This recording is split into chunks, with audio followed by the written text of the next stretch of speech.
चलिए, let's start up a new topic which is reaction of benzene. Benzene माने के aromatic compound. So I am right now concerned not only for benzene but for the aromatic compounds. तो हम लोगों ने अभी तक aromatic compounds में बस ये पढ़ा है बच्चे कि aromatic compounds होते क्या हैं. That's it, right? हम लोगों ने ये पढ़ना है कि अब aromatic compounds किस तरीके के reactions देते हैं. ठीक है, तो aromatic compounds के reactions को हम लोग स्टडी करेंगे यहाँ पे.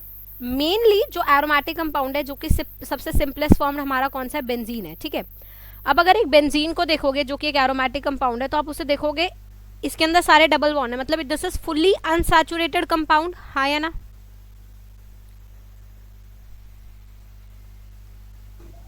Yes ma'am. Fully unsaturated compound है.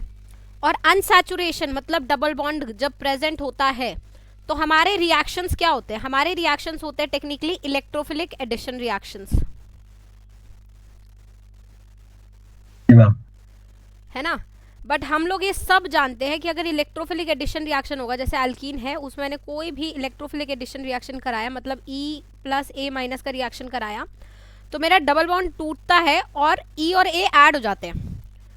तो इस पर्टिकुलर केस में the double bond actually break होता है. बट क्योंकि बेंजीन एक्स्ट्रा स्टेबल है, बहुत ही ज़्यादा स्टेबल कंपाउंड है, तो अगर मैं इसके अंदर कोई इलेक्ट्रोफाइलिक एडिशन रिएक्शन कराऊं और मैं ऐसे मानूं कि भाई इसका भी डबल बॉन्ड क्या होना चाहिए, ब्रेक होना चाहिए, तो ये सरासर गलत होगा.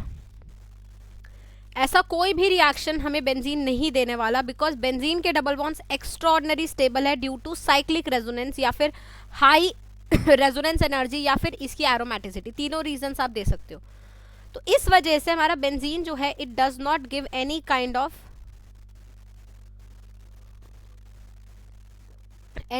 Of electrophilic addition reaction. ये बात सबको समझ आ गई है? तो जो हमारे टेस्ट ऑफ अनसैचुरेशन होते हैं, कोई भी एरोमेटिक कंपाउंड. अब मैं थोड़ा सा इसमें थोड़ा सा और चीज समझाती हूँ आपको. देखिए, कोई भी एरोमेटिक कंपाउंड एक जनरल स्टेटमेंट है, मैं जनरली ये वर्ड यूज नहीं करती, बट तुमने बोला कोई भी एरोमेटिक कंपाउंड, तो मैंने कोई भी को हाँ किया, क्योंकि कोई भी तुम्हारे लिए कौन है? तुम्हारे लिए कोई भी मतलब वो होगा जो जो मैंने तुम्हें एरोमेटिसिटी में पढ़ाया है. हाँ या ना? बेंजीन, नैप्थलीन, एंथ्रासीन, यही सब होंगे. पिरिडीन, पायरोल, Yes, यही ma'am. सब होंगे ना. यस एक मैम. मिनट, कौन आया है? Yes ma'am. है ना. तो भाई ये सारे कंपाउंड्स, नैप्थलीन है, एंथ्रासीन है, पिरिडीन है, पायरोल है, एरोमेटिक कंपाउंड जो भी है, ये सारे कोई भी इलेक्ट्रोफिलिक एडिशन रिएक्शन नहीं देता है. लेकिन एक बात है यहाँ पे, वो है क्या आप लोगों को थोड़ा सा याद होगा या नहीं पता होगा, शायद बोराजीन के बारे में कितने बच्चे जानते हैं? क्लास 11th में पढ़ाते हैं, ग्रुप 13 में. Inorganic benzene. हाँ, इनऑर्गेनिक बेंजीन, राइट.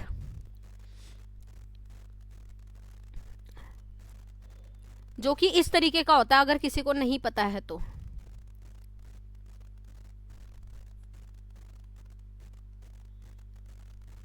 और यह नाइट्रोजन का जो लोन पेयर है ना बेटा, ये हमें जो है यहाँ पे इस प्रकार से बैक बॉन्ड बनाता है. B2N3H6, ये वाला B3N3H6, ये this is. Now this particular compound is aromatic. Can you see it as aromatic? Why? क्योंकि आप देख रहे हैं इसमें हर कार्बन sp2 हाइब्रिडाइज्ड है और बैकबोन और कॉन्जुगेटिवली 2 और 2 4 और 2 6 6 पाई इलेक्ट्रॉन सिस्टम है. हाँ या ना? तभी से इनऑर्गेनिक बेंजीन बोला Yes, जाता है. ma'am. लेकिन ये particular compound is very very less aromatic, very very less aromatic than benzene. मतलब ये एरोमेटिक है बट बेंजीन के कंपैरिजन में बहुत ही ज़्यादा लेस एरोमेटिक है. एक्चुअली ऐसा इसलिए है, can you just see this bond, ये जो मैं बॉन्ड बना रही हूँ, ये एक्चुअली एक प्योर पाई बॉन्ड नहीं है ना. ये क्या है? ये एक तरीके का बैक बॉन्ड है. और इस बैक बॉन्ड की वजह से हुआ क्या है कि नाइट्रोजन और बोरॉन के ऊपर फॉर्मल चार्जेस जो हैं वो एग्जिस्ट कर रहे हैं, और इस फॉर्मल चार्जेस की वजह से ये जो जो इलेक्ट्रॉन्स यहाँ शेयर हुए ना, ये प्रॉपर शेयर नहीं हुए, ये नाइट्रोजन के ऊपर ही लोकलाइज है एक तरीके से। मतलब यहाँ पे ना एक तरीके से जैसे आप अगर आप वो वाली कंडीशन देखते हो पाई बॉन्ड की, तो पाई बॉन्ड में क्या होता है, सिग्मा बॉन्ड बनने के बाद इस बंदे के पास एक इलेक्ट्रॉन होता है, इसके पास एक इलेक्ट्रॉन होता है, ये आपस में ओवरलैप कर लेते हैं, है ना। तो किसी के साथ कोई वो नहीं है, क्या कहते हैं, पार्शियलिटी नहीं है, कोई चार्ज सेपरेशन नहीं है। लेकिन यहाँ पे ऐसा नहीं हुआ, क्योंकि दोनों ही इलेक्ट्रॉन किसने दिए, नाइट्रोजन ने दिए बोरॉन को। तो बोरॉन के ऊपर इलेक्ट्रॉन डेफिशिएंसी कहीं ना कहीं है, और नाइट्रोजन के ऊपर इलेक्ट्रॉन एक्सेस कहीं ना कहीं है, और इस वजह से ये इतना लेस एरोमेटिक होता है कि ये इलेक्ट्रोफिलिक एडिशन रिएक्शन देता है। It give electrophilic addition reaction. मेरी बात सारे समझ पाए हैं या नहीं समझ पाए? Yes ma'am. है ना। Yes, मैम बट एरोमेटिक में इंक्लूड करते हैं वैसे तो? हाँ, ये एरोमेटिक कंपाउंड है, बिल्कुल है। इनऑर्गेनिक बेंजीन इसको बोला जाता है, बेंजीन जैसा है, स्ट्रक्चर वाइज है, लेकिन बेंजीन से काफी डिफरेंट है, क्योंकि बेंजीन जो है वो कोई भी इलेक्ट्रोफिलिक एरोमेटिक सब्स्टिट्यूशन रिएक्शन नहीं देगा, बिल्कुल नहीं देगा, हार्श कंडीशंस में भी नहीं देगा। लेकिन बोराजीन देगा, क्योंकि यहाँ पे जो बैक बॉन्ड है ना, वो एक प्योर पाई बॉन्ड नहीं है, वो एक ऐसा बॉन्ड है जिसमें नाइट्रोजन की न्यूक्लियोफिलिसिटी और बोरॉन की इलेक्ट्रोफिलिसिटी मेंटेन्ड है। ठीक है, ये सारी चीजें मैं आपको इनऑर्गेनिक में कराऊंगी, बट फॉर अ नॉलेज मैं आप लोगों को ये सारी चीजें बता रही हूँ फिलहाल, क्योंकि ये आपको वैसे 11th की बेसिक नॉलेज में ये बताया जाता है, नहीं बताया तो मैं बता रही हूँ। ठीक है, तो ये बात इसलिए शुरू हुई यहाँ पे, क्योंकि यहाँ पे एक वर्ड आ गया कि मैम सारे एरोमेटिक देते हैं, तो सारे का ये एक एक्सेप्शन है, बोराजीन दे देता है इलेक्ट्रोफिलिक एडिशन रिएक्शन, बट मैं इसे ऑर्गेनिक में नहीं पढ़ूंगी, ये एक इनऑर्गेनिक केमिस्ट्री का पार्ट है। ठीक है, तो इसलिए मैंने यहाँ पे बता दिया। ऑर्गेनिक वाइज आप जो भी और एरोमेटिक कंपाउंड्स पढ़ते हैं, चाहे नैप्थलीन, चाहे एंथ्रासीन, चाहे पेरिडीन, चाहे पायरॉल, चाहे थायोफीन, चाहे XYZ, कोई भी वो कोई भी इलेक्ट्रोफिलिक एडिशन रिएक्शन नहीं देगा। Am I clear to everybody? Yes, ma'am. Yes, ठीक ma'am. है। Okay, ma'am. हम फॉर्मल चार्ज क्योंकि पोलैरिटी डिफरेंस आ रहा है इसलिए इंड्यूस हुआ हाँ है। बिल्कुल, ये इलेक्ट्रोनेगेटिविटी का डिफरेंस है ना नाइट्रोजन और बोरॉन के बीच में, और काफी अच्छा डिफरेंस है। तो ये पाई बॉन्ड जो है वो प्योर कोवेलेंट बॉन्ड ना होकर इसके अंदर आयनिक कैरेक्टर होगा, तो चार्जेस डेवलप मतलब चार्जेस रहेंगे यहाँ पे ना, ओके मतलब मैम। पाई बॉन्ड ब्रेक हो सकता है, बहुत स्टेबल पाई बॉन्ड नहीं है ये पाई बॉन्ड ही नहीं है, ये टेक्निकली एक बैक बॉन्ड है, बैक बॉन्ड ब्रेक हो सकता है आराम से। ठीक है मैम। ठीक है, चलिए let's come back to our topic. तो हम लोग ये बोल रहे थे कि हमारा जो बेंजीन है वो ES रिएक्शन नहीं देता। बेंजीन के ऊपर अगर मैं बेयर्स रिएजेंट डालूं, तो याद करिए बेयर्स रिएजेंट वाला कॉन्सेप्ट क्या था, ये टेस्ट ऑफ अनसैचुरेशन था, है ना। Benzene does not give test of unsaturation. Benzene में मैं ब्रोमीन वाटर डालूं, तो याद है ब्रोमीन वाटर डीकलराइज होता था, benzene does not give this reaction. Yes ma'am. Benzene के ऊपर ऐसा कोई भी रिएक्शन नहीं होता, लेकिन एक पर्टिकुलर रिएक्शन है जो बेंजीन बहुत अच्छे से देता है, वो है बेंजीन को जब ब्रोमीन के साथ रिएक्ट कराए बट किसी कैटलिस्ट के साथ, तो मैंने कैटलिस्ट ले लिया FeBr3, तो ऐसा देखने को मिला कैटलिस्ट के साथ यूज करने पर कि ब्रोमो बेंजीन बन जाता है। ठीक है, और ये जो ब्रोमो बेंजीन बना है ये एक तरीके का एडिशन रिएक्शन नहीं है, क्योंकि इसमें पाई बॉन्ड टूटा नहीं, आप देख पा रहे हैं ना, यहां से यहां जाने में कोई पाई बॉन्ड ब्रेक नहीं हुआ है, तो it's not a addition reaction. Yes, ma'am. Instead इसका जो H था यहाँ पे वो सब्स्टिट्यूट हो गया है किससे, Br से, तो ये एक तरीके का सब्स्टिट्यूशन रिएक्शन है। तो बेंजीन एडिशन रिएक्शन ना देके या फिर कोई भी एरोमेटिक कंपाउंड एडिशन रिएक्शन ना देके कौन सा रिएक्शन प्रेफर करता है, सब्स्टिट्यूशन रिएक्शन देना प्रेफर करता है। यहाँ तक सबको बात क्लियर हुई, हाँ या ना? Yes, ma'am. नोट कर लिया, आगे ठीक है चले। मैम।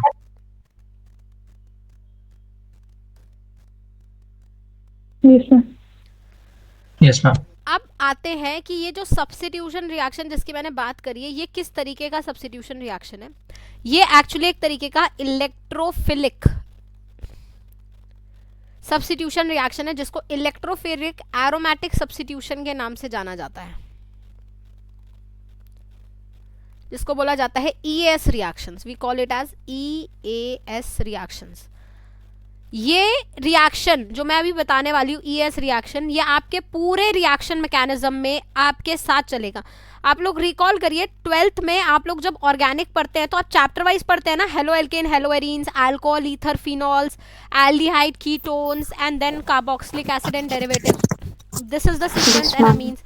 इन सारे चैप्टर्स में एक मेजर पार्ट कॉमन है, इन सारे चैप्टर में ES रिएक्शंस है।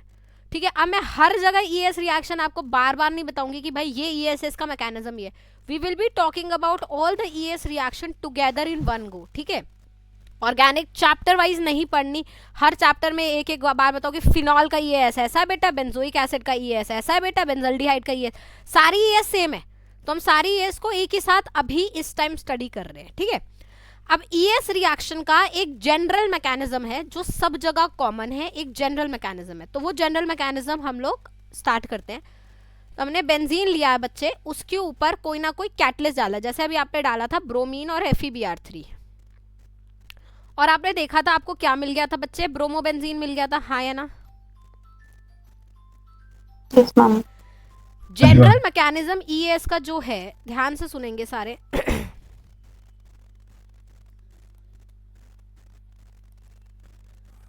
इसमें 3 स्टेप होंगे। पहला स्टेप होगा इलेक्ट्रोफाइल का जनरेशन, जनरेशन ऑफ इलेक्ट्रोफाइल।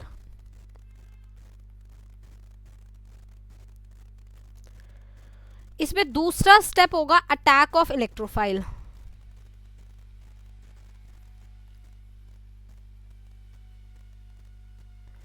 और इसमें तीसरा स्टेप होगा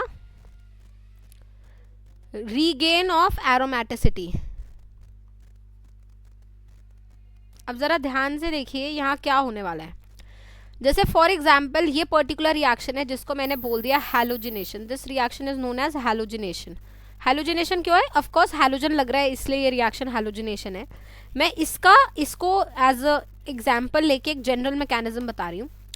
आप यहाँ पे ये जो आप यहाँ रिएजेंट डालेंगे बेटा, ये रिएजेंट्स आपस में रिएक्ट करके इलेक्ट्रोफाइल को जनरेट करेंगे।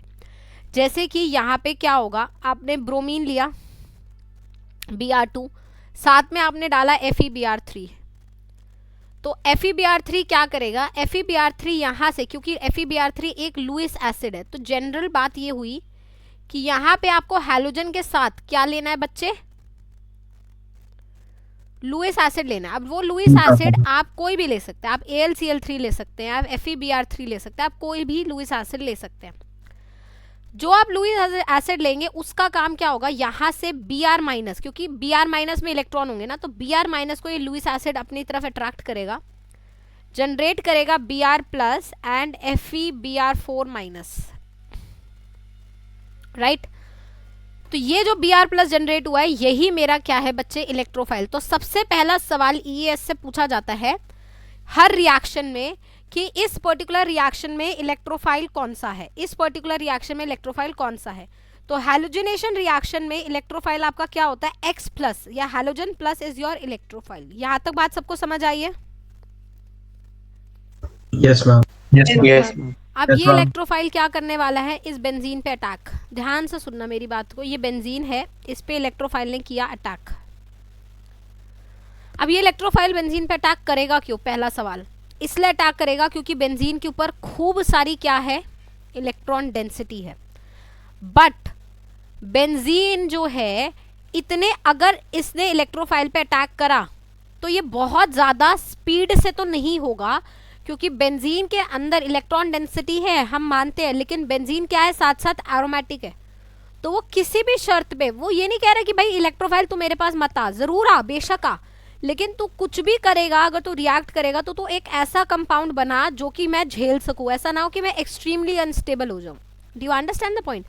तो ये रिएक्शन तो होगा, बट ये रिएक्शन एक्सट्रीमली क्या होगा, स्लो स्पीड पर होगा। बहुत तेजी से ये रिएक्शन नहीं हो सकता, क्योंकि बेंजीन मेरा एरोमेटिक है और वो ऐसे ही किसी भी इलेक्ट्रोफाइल को अपने बॉन्ड को तोड़ने नहीं देगा। बट स्लोली अगर ये रिएक्शन हुआ तो क्या होगा, एक बॉन्ड टूटेगा, एक जगह इलेक्ट्रोफाइल लगेगा, दूसरी जगह क्या जनरेट होगा बेटा, कार्बोकैटायन जनरेट होगा, हाँ या ना।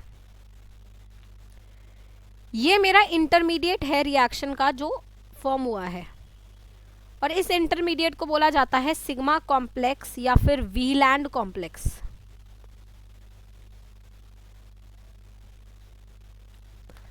अब एक सवाल मेरे दिमाग में जो आ रहा है वो ये है कि ये हुआ ही क्यों?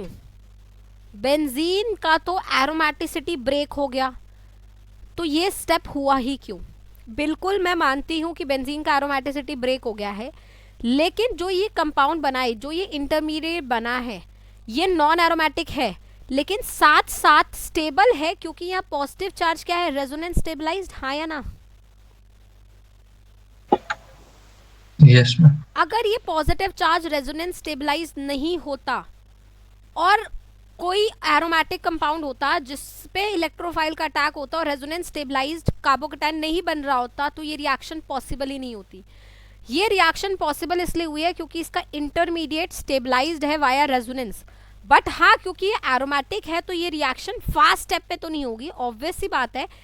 ये रिएक्शन को आगे जाने में तकलीफ होगी, तो ये रिएक्शन हमारा कैसे वर्क करेगा? स्लोली वर्क करेगा। तो इस सेकेंड स्टेप जो रिएक्शन का है वो स्लो स्टेप है, और आई होप आप समझ सकते हैं कि यही रिएक्शन का फिर क्या होगा? आरडीएस स्टेप या फिर रेट डिटरमाइनिंग स्टेप। बोलो हाँ या ना?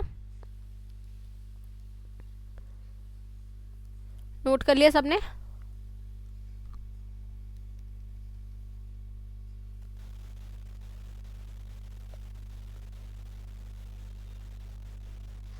नोट कर लिए बेटा? आपका आवाज नहीं बीच में। आवाज नहीं आई मेरी बीच में? Yes, ma'am. अच्छा, Yes, ma'am. मैंने कहा, क्या बोला था, क्या सुना तुम लोगों ने? हम मैम आप RDS के बारे में बता रहे थे। Yes. अच्छा, बस मैंने ये बोला था क्योंकि रिएक्शन स्लो है तो यही रिएक्शन का आरडीएस स्टेप होगा। ठीक है, ये रिएक्शन इसलिए स्लो हुई है क्योंकि एरोमेटिक कंपाउंड एक नॉन एरोमेटिक डेरिवेटिव में या नॉन एरोमेटिक इंटरमीडिएट में कन्वर्ट हो रहा है। लेकिन मैं ये नहीं बोल सकती कि रिएक्शन होगा नहीं, क्योंकि जो इंटरमीडिएट है वो भी काफ़ी हद तक स्टेबलाइज्ड है ड्यू टू रेजोनेंस। क्लियर?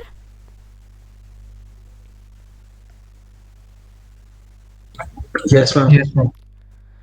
अच्छा, आगे चलूं? नोट कर लिया? हम ट्रांजिशन स्टेट को भी स्टेबल नहीं होता था। नहीं होती है ट्रांजिशन स्टेट स्टेबल, लेकिन मतलब उतनी स्टेबल नहीं हो सकती जितनी इंटरमीडिएट होती है। इंटरमीडिएट से काफ़ी लेस स्टेबल होती है ट्रांजिशन स्टेट। ठीक है मैम। चले थर्ड पॉइंट पे चलते हैं, that is regain of aromaticity. End of course वो रिएक्शन जो है इंटरमीडिएट स्टेट पे तो रुक नहीं सकता, तो यहाँ पे रीगेन होगा एरोमेटिसिटी का। अब एरोमेटिसिटी कैसे रीगेन होगी ये हमें समझना पड़ेगा। हमारा ये रहा वीलैंड कॉम्प्लेक्स, बट यहाँ पे आप ध्यान दीजिए, जब आपने कैटलिस्ट यूज करा है FeBr3, I said it is catalyst, तो ये FeBr4 माइनस जो प्रेजेंट है ना बेटा, अब ये पार्टिसिपेट करेगा और ये क्या करेगा? FeBr4 माइनस इस H प्लस को यहाँ से खींच लेगा। जैसे ये H प्लस को खींचेगा ये H का बॉन्ड नीचे आ जाएगा बच्चे, बेंजीन की एरोमेटिसिटी रीगेन हो जाएगी और आपको लगेगा कि FeBr3 निकल गया, साथ में HBr भी निकल गया है, और आपको ये लगा कि आपका जो बेंजीन है, ये आपका इलेक्ट्रोफाइल क्या है? Br है ना, तो Br जाके जो है बेंजीन के ऊपर लग चुका है। कितने बच्चों को ये बात समझ आ गई है? Yes ma'am. राइट, इधर एक चीज लिख देते, this is my E plus hair.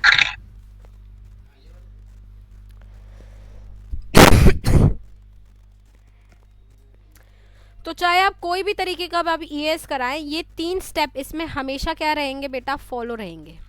Clear हुई यहाँ तक बात? Yes ma'am. Yes, note ma'am. आगे चलूं? नोट कर लिया? नव्या बेटा समझ आ रहा है? Yes ma'am. Yes ma'am. सुन रही है? Yes ma'am. मामा जी तबीयत थोड़ी खराब है तो कुछ बोल नहीं रही। अच्छा, सुनाई दे रहा है, समझ आ रहा है, क्लास ले रही है, सो तो नहीं रही क्लास यस में? Ma'am. No ma'am, no ma'am. Harsh तू ठीक है? Yes ma'am. सुन रहा है? पढ़ाई करी है तूने कुछ? No ma'am. मैम पढ़ाई तो नहीं की। बहुत अच्छी बात है, दिवाली के चक्कर में बस दिवाली मनाते रह गए हैं। बेटा दिवाली में तुम्हारा Yes, ma'am, दिवाला वो ना निकले भाई, ध्यान रखना इस बात का। मेरे को लगा दिवाली के बाद 1-2 दिन मिलेंगे, उसमें पढ़ लूंगा तो तुम मिल तो गए। वो हो भी नहीं पाया। देहरादून आ गया मैं। हाँ तो क्या हो गया, देहरादून आ गया तो पढ़ाई नहीं करेगा। मैम वो थोड़ी ट्रैवलिंग इधर की भी हो गई। ओहो, चलिए अच्छा आगे चलते हैं। अब मैं आपको, हाँ जी बोलो। मैम जो आपने इसका रेजोनेंस स्टेबलाइज बताया वो आपने नॉन एरोमेटिक बोला ना, वो एंटी नहीं है? बेटा एंटी कैसे हो सकता है, ये sp3 नहीं है, अच्छा मैम ठीक है ना। हम्म, चलिए टाइप्स ऑफ ईएस पे पहला ईएस था बेटा हैलोजिनेशन, जो मैंने अभी आप लोगों को बता दिया। इसमें आप चाहो तो बेंजीन लो, बेंजीन पे Cl2 भी लगा सकते हो, तो Cl2 in presence of FeCl3 ले लो या AlCl3 ले लो, कोई भी आप कैटलिस्ट ले लो, you will get chlorobenzene, right. Generally iodobenzene और फ्लोरोबेंजीन हम लोग हैलोजिनेशन से नहीं प्रिपेयर करते हैं, बिकॉज फ्लोरिनेशन क्या होता है, हाईली एक्सोथर्मिक, रिएक्शन कराना ही बहुत मुश्किल है, और आयोडिनेशन क्या होता है, हाईली एंडोथर्मिक, रिएक्शन कराना बहुत मुश्किल है। तो अगर हम लोग हैलोजिनेशन कराते हैं, चाहे वो एल्केन में कराएं या कैसे भी कराएं, हैलोजिनेशन जनरली का मतलब होता है सिर्फ क्लोरीनेशन और ब्रोमिनेशन। फ्लोरिनेशन और आयोडिनेशन डायरेक्ट नहीं करा के इनडायरेक्ट वे से कराया जाता है, वो मैं आपको आगे बताती जाऊंगी कि इनडायरेक्ट वे से कैसे कराते हैं। यहाँ तक सबको क्लियर है? नेक्स्ट स्लाइड पे चल रही हूँ, चलूँ?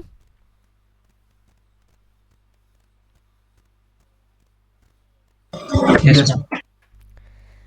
चलिए नेक्स्ट है हमारा लेट्स से नाइट्रेशन। अब मैं आपको सिर्फ एक ही चीज बताऊंगी सारे मैकेनिज्म में, मैकेनिज्म अगर आप लोगों को समझ आ गया है तो सारे मैकेनिज्म में बस एक ही चीज चेंज होगी, वो है कि रिएजेंट से इलेक्ट्रोफाइल कौन सा जनरेट हो रहा है। एक बार जनरेट हो गया तो वही अटैक होना है और वहीं पे रीगेन होना है, ठीक है। तो अब हम सारी चीजों को 3 अलग अलग स्टेप में ना करके डायरेक्ट लिखने की कोशिश करते हैं। तो ये है बेंजीन मेरा, और मैंने नाइट्रेशन जब कराना है बेटा तो मैं यहाँ पे कॉन्सेंट्रेटेड नाइट्रिक एसिड डाल सकती हूँ। तो नाइट्रेशन के लिए आप लोग क्या डाल सकते हैं जरा सुनिए। नाइट्रेशन के लिए या तो आप कॉन्सेंट्रेटेड नाइट्रिक एसिड डाल सकते हैं, या फिर आप नाइट्रिक एसिड प्लस H2SO4 डाल सकते हैं, या तो फिर आप नाइट्रिक एसिड प्लस HClO4 डाल सकते हैं, या फिर आप N2O5 भी डाल सकते हैं, ठीक है। आप इनमें से कोई भी रिएजेंट यूज कर सकते हैं। वो सारे रिएजेंट्स हमारे क्या करेंगे बेटा, बेंजीन का नाइट्रेशन कराएंगे। बेंजीन का नाइट्रेशन का मतलब है किसका सिंथेसिस होना, नाइट्रोबेंजीन का बनना, राइट। अब मैं आपको बताती हूँ बेसिकली यहाँ पे होता क्या है। ये रिएजेंट्स जो आप यूज कर रहे हैं वो रिएजेंट्स क्या करने वाले हैं। तो जनरेशन ऑफ इलेक्ट्रोफाइल में क्या होता है, आपने नाइट्रिक एसिड यूज करा तो आई होप आप लोग सब समझते हैं HNO3 कैसे दिखता है। HNO3 इज बेसिकली, अगर मैं स्ट्रक्चर बनाऊं HNO3 का तो वो ये होगा, हाँ या ना। This is what HNO3 is. Concentrated HNO3 का मतलब ये है बहुत अच्छे से HNO3 प्रेजेंट होना, बहुत सारा HNO3 होना।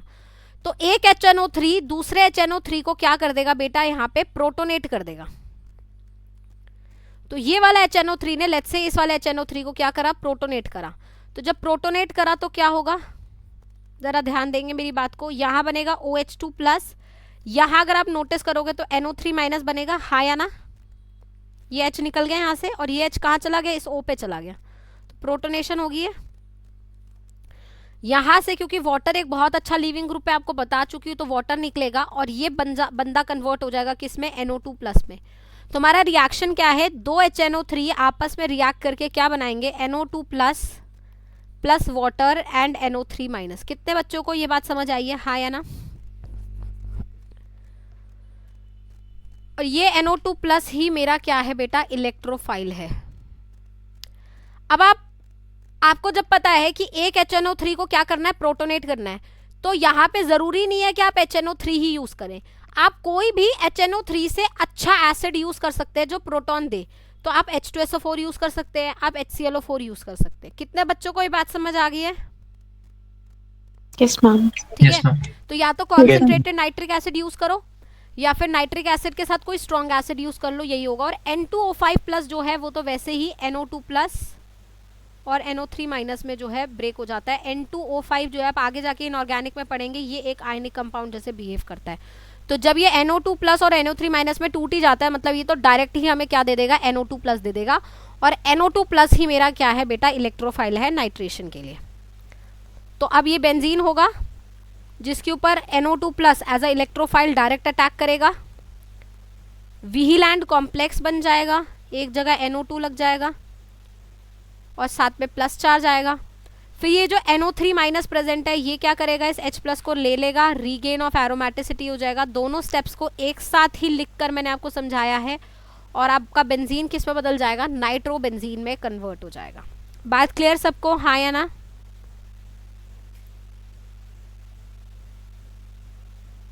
Yes ma'am. नोट कर लिया, आगे चलूं? मैम एक मिनट।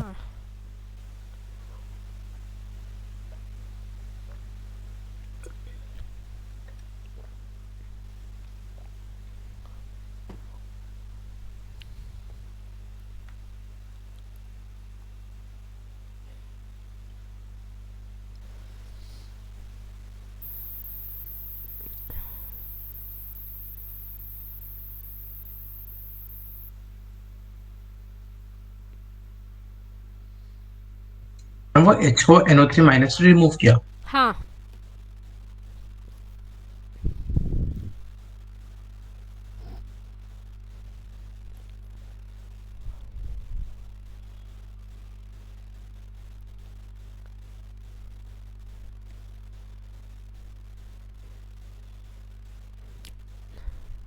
चले आगे।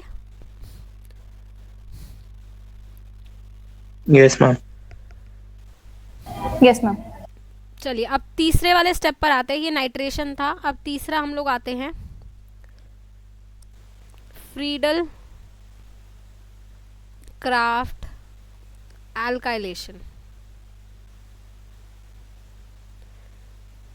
ना फ्रीडल क्राफ्ट एल्काइलेशन एक और तरीके का ES रिएक्शन है, लेकिन इस ES रिएक्शन में आप बेंजीन यूज करते हैं, साथ में एक ऐसा रिएजेंट डालते हैं जो कि क्या जनरेट कर सके, कार्बोकैटायन जनरेट कर सकते हैं। Reagent that can generate a carbocation and then you get alkyl benzene, और आपको क्या मिल जाता है, एल्काइल बेंजीन मिल जाता है। तो अब आप ऐसे कौन से रिएजेंट्स यूज कर सकते हैं जो कि कार्बोकैटायन जनरेट करे? तो आप ध्यान दीजिएगा इस बात पे कि कौन से रिएजेंट हम लोग यूज कर सकते हैं। हम चाहे तो कोई अल्काइल हैलाइड यूज कर सकते हैं और साथ में कोई लुईस एसिड ले ले, जैसे AlX3। तो AlX3 क्योंकि लुईस एसिड है, यहाँ से X माइनस लेगा, R प्लस कार्बोकैटायन जनरेट करेगा और AlX4 माइनस बना देगा, हाँ या ना? तो या तो आप ये काम कर सकते हैं, या तो आप क्या कर सकते हैं, आप कोई एल्कीन ले लें और उस एल्कीन में एक एसिड डाल दे, H प्लस डाल दे। तो एल्कीन में एसिड भी क्या जनरेट करेगा बेटा,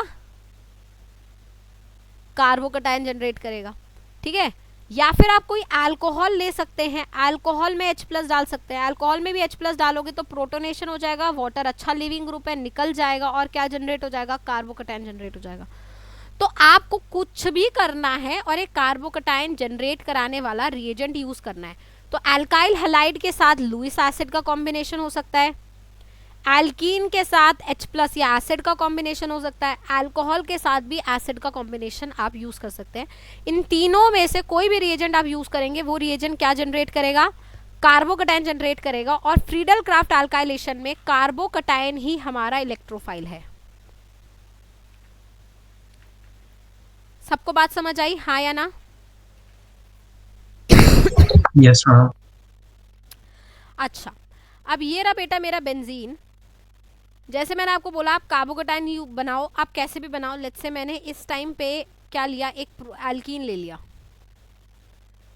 I have taken this alkene which is propene, और इस प्रोपीन में मैंने क्या डाल दिया, H प्लस डाल दिया, एसिड डाल दिया, ठीक है। तो आई होप आप समझ पा रहे हैं कि यहाँ पे क्या जनरेट होगा, कार्बोकैटायन जनरेट होगा। कौन सा कार्बोकैटायन जनरेट होगा, ये वाला जनरेट होगा, हाँ या ना? बात सही है। तो ये जनरेशन ऑफ इलेक्ट्रोफाइल हुआ। बेंजीन ने फिर क्या करना है, इस इलेक्ट्रोफाइल पर अटैक करना है, जैसे ही बेंजीन ने इस इलेक्ट्रोफाइल पे अटैक किया वहाँ पे क्या हो गया, यहाँ पे एक जगह CH3 ये इलेक्ट्रोफाइल यहाँ जुड़ गया, यहाँ पे क्या आ गया बच्चे, पॉजिटिव चार्ज आ गया। ठीक है, जैसे ही यहाँ पॉजिटिव चार्ज आया, आप जब इलेक्ट्रोफाइल जनरेट करोगे आप एसिड में खाली H+ तो नहीं डालोगे ना बेटा, H+ किस फॉर्म में डालोगे, या HCl के फॉर्म में, H2SO4 के फॉर्म में, किसी फॉर्म में डालोगे। तो जैसे आपने HCl डाला तो Cl- बचेगा, H2SO4 डालोगे तो HSO4- बचेगा। समझ रहे मेरी बात को, हाँ या ना? और वही बंदा जो बचेगा ना वही इस H+ को लेगा, रीगेन ऑफ एरोमेटिसिटी करा देगा। कितने बच्चों को बात समझ आई है?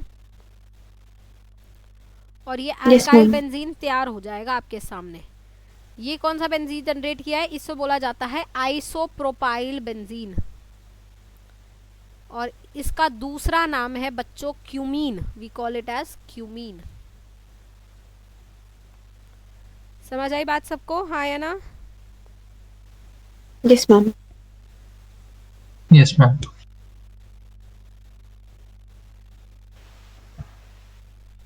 साक्षी Yes, समझ ma'am. आ रहा है बेटा? Yes ma'am. यूज स्पेसिफिकली इसमें एल्यूमिनियम का ल्यूइस एसिड होगा ना? आप लुइस एसिड AlCl3 यूज कर सकते हो, FeBr3 भी यूज कर सकते हो, ZnCl2 भी यूज कर सकते हो, कोई भी यूज कर सकते हो। हाँ, जनरली देखने को AlCl3 मिलता है बट ऐसा नहीं है, कुछ भी आप यूज कर सकते हो। ZnCl2, आप SnCl2 यूज कर सकते हो, आप FeBr3 यूज कर सकते हो, FeCl3 यूज कर सकते हो। ठीक है, ओके मैम। चले आगे। मैम हाँ जी, मैम ऐसा कैसे डिसाइड होता है, जैसे कि यहाँ पे एल्कीन भी था और बेंजीन भी था, लेकिन हम इसे अंडर बेंजीन पढ़ रहे हैं और एल्कीन के एडिशन में नहीं पढ़ा हमने ये। नहीं, हाँ, क्योंकि यार एडिशन में इसलिए नहीं पड़ा क्योंकि मैंने बेंजीन एज अ रिएक्टेंट डाला है ना। अगर मैं बेंजीन एज अ रिएक्टेंट नहीं डालूंगी और सिंपल ये ले लूं, ठीक है, और HCl डाल दिया मैंने इसके ऊपर, तो सिंपल एक ही रिएक्टेंट है, ये इसके ऊपर रिएक्ट करके ये जनरेट कर देगा मार्कोनिकॉफ रूल से पहले कार्बोकटायन, और फिर कोई Yes, ऑप्शन ma'am. ही नहीं है तो Cl- जाके अटैक कर देगा, है ना? Yes ma'am. तो अभी क्या सिचुएशन है, अभी मैंने ये दोनों आपस में रिएक्ट नहीं कराया ना, मैंने पहले बेंजीन लिया है, ठीक है, बेंजीन के अंदर ये दोनों डाले हैं, तो जब ये दोनों आपस में रिएक्ट करके कार्बोकटायन बनाएंगे तो इससे पहले कि Cl- अटैक करे बेंजीन के ऊपर, ये कार्बोकटायन अटैक कर जाएगा ना। ओके, बट मैम ऐसे कैसे पता डिस्टिंग्विश कर सकते हैं हम कि रिएक्टेंट कौन है और सबस्ट्रेट कौन है? यही सबस्ट्रेट और रिएक्टेंट सेम ही होते हैं बेटा। सॉरी, रिएजेंट कौन है और रिएक्टेंट कौन? तो वो सब रिएजेंट तो वो होते हैं ना जो हम एरो से डालते हैं। हाँ, पर हाँ, मतलब दोनों के रिएक्शन भी तो हो सकते हैं, मतलब नहीं मान सकते इसको पता नहीं तू एडिशन क्या रिएक्शन बोल की रहा है। तरह।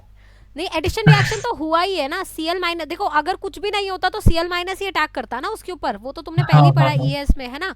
लेकिन अगर यस बेंजीन मैम। प्रेजेंट है तो बेंजीन के ऊपर अटैक हो जाएगा क्योंकि बेंजीन के अंदर इलेक्ट्रॉन डेंसिटी ज्यादा है ना। हाँ। कार्बोकटायन को स्टेबलाइज होना है, ठीक है। यस अब मैम। वो कार्बोकटायन को कोई बंदा चाहिए जिसपे ये जुड़ेगा, तो बेंजीन के ऊपर इलेक्ट्रॉन डेंसिटी बहुत ज्यादा है, बेंजीन पे अटैक कर जाएगा। बेंजीन के जगह नैप्थलीन, एंथ्रेसीन कोई भी होगा जिसके ऊपर इलेक्ट्रॉन डेंसिटी ज्यादा है, कार्बोकटायन उस पर रिएक्ट कर जाएगा। अगर कोई सिचुएशन नहीं है ऐसी जिसपे आपने कोई भी इलेक्ट्रॉन डेंसिटी ज्यादा वाला कंपाउंड नहीं डाला है, तो कार्बोकटायन अपने आप को स्टेबलाइज कैसे करेगा? Cl- से रिएक्ट कर लेगा and that will come under आपका वो एल्कीन का रिएक्शन, क्योंकि आपने और कुछ डाला ही नहीं उसके साथ, है ना? कोई रिएक्टिव स्पीशीज डाली ही नहीं, है ना? Okay ma'am. ठीक है, नोट कर लिया सबने? आगे चलूं भाई? ना समझ आया कुछ हो तो मुझे बता देना प्लीज, ठीक है? हालांकि मुझे लग नहीं रहा आप लोग खास एक्टिव हैं आज मेरे साथ, लगता है आप लोगों को भी मन नहीं था क्लास लेने का, है अब हर्षिल? आ रहा है समझ में। आ रहा है समझ? क्या अब आ बात रहा है है? समझ में, बस मन नहीं है मैम पढ़ने का। हाँ, सॉरी। अब आ रहा है समझ में मैम, बस थोड़ा थोड़ा मन सा नहीं कर रहा। हाँ, मन तो खैर कभी भी नहीं करता, लेकिन मन की मानता कौन है? मन की नहीं सुननी वही आजकल, मैम। दिमाग की सुननी है। मन की सुनोगे तो जीवन में कुछ नहीं कर पाओगे। चलो चले आगे। नोटेड? जी ma'am. Yes, ma'am. Yes ma'am. Yes ma'am. अच्छा, अब जैसे सपोज मैंने ये बेंजीन लिया, अब इसके ऊपर मैंने आपको एक अल्कोहल दे दिया,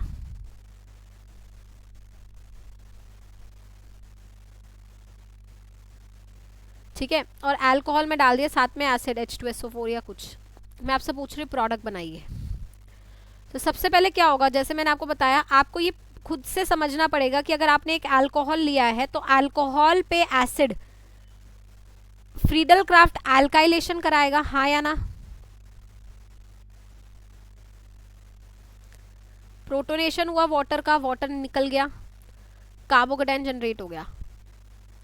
अच्छा, आप एक बात बताइए, ये स्टार्टिंग से जब से हमने रिएक्शन मैकेनिज्म शुरू करा है, we are repeating this thing again and again कि कार्बोकेटाइन अगर स्टेबलाइज हो सकता है तो वो स्टेबलाइज होता है, हाँ या ना? Yes ma'am. तो क्या आप यहाँ पे कार्बोकेटाइन की को और स्टेबलाइज कर सकते हैं? बिल्कुल कर सकते हैं। 1 डिग्री से किस पे जा सकता है? 3 डिग्री में जा सकता है यूजिंग 1,3 में हाइड्राइड शिफ्ट। अब इससे मैं इस वाली सिचुएशन को रोक तो सकती नहीं हूँ, होना है 1,3 हाइड्राइड शिफ्ट, तो हो गया 1,3 हाइड्राइड शिफ्ट, कार्बोकेटाइन बन गया। अब ये कार्बोकेटाइन जाके फिर किस पे अटैक करेगा? बेंजीन पे अटैक करेगा। तो आप हमेशा याद रखिए, अगर आप फ्रीडल क्राफ्ट अल्काइलेशन कराते हैं तो आप जो प्रोडक्ट एक्सपेक्ट कर रहे थे उससे अलग प्रोडक्ट जरूर बन सकता है। क्यों? क्योंकि कार्बोकेटाइन क्या कर सकता है? रीअरेंज कर सकता है, हाँ या ना? Yes ma'am. ठीक है, तो अगर आप कहो कि मैडम ये वाला प्रोडक्ट बनाना चाहिए था या फिर हमें ये प्रोडक्ट सिंथेसाइज कराना है, तो वो मेरे लिए पॉसिबल ही नहीं होगा। मैं फ्रीडल क्राफ्ट रिएक्शन से ये प्रोडक्ट बना ही नहीं सकती। क्यों?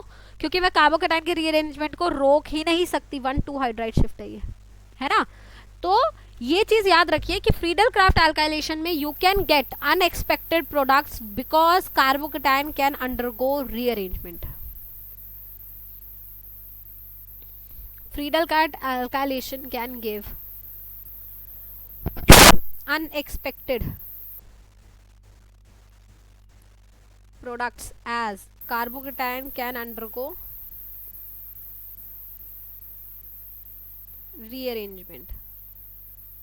सबको बात समझ आ रही है? कोई दिक्कत? No ma'am. नोट कर लिया?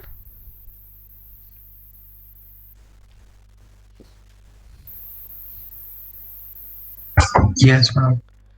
अब देखिए, अगर मैं आपको बोलती कि आप बेंजीन से बेटा आइसोप्रोपाइल सॉरी आप एन प्रोपाइल बेंजीन बनाइए, तो आप क्या बना पाएंगे? Can you synthesize this using Friedel Crafts alkylation? No ma'am. No, ma'am. No, it's not possible, I can't do it. क्यों? क्योंकि जैसे ही मैं यहाँ पे रिएजेंट डालूंगी, कोई भी CH3 CH2 CH2 Cl डाला मैंने और साथ में LCl3 डाल दिया, तो कार्बोकेटाइन जनरेट होगा। बट ये कार्बोकेटाइन तुरंत ही आप रोक ही नहीं पाओगे, ये अपने आप को क्या कर लेगा? रीअरेंज कर लेगा। और जैसे ही इसने रीअरेंज करा तो इंस्टेड ऑफ गेटिंग ये वाला product you will be getting this isopropyl वाला product, that is cumene. Cumene will be the major product instead, है ना? तो वो पॉसिबल ही नहीं है। जो आप अगर आप ये चाहते हो कि आप 3 से ज्यादा कार्बन 3 या 3 से ज्यादा कार्बन स्ट्रेट चेन में बेंजीन पे लगा दो using alkylation, it's not possible. 3 और more than 3 carbon chain cannot be introduced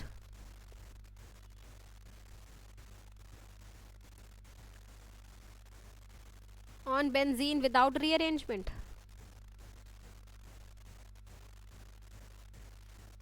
rearrangement तो होगी ही होगी इन फ्रीडल क्राफ्ट अल्काइलेशन। सबको बात समझ आई? दिया? ध्रुव समझ रहा है? Yes, ma'am. चलें आगे।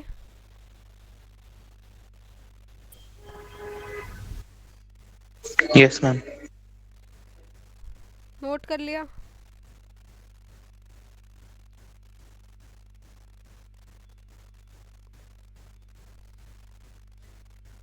Yes, ma'am. चलिए, तो ये हुई बात फ्रीडल क्राफ्ट अल्काइलेशन की। अब आते हैं फ्रीडल क्राफ्ट एसाइलेशन पे। दिस इज द 4th वाला रिएक्शन, फ्रीडल क्राफ्ट एसाइलेशन।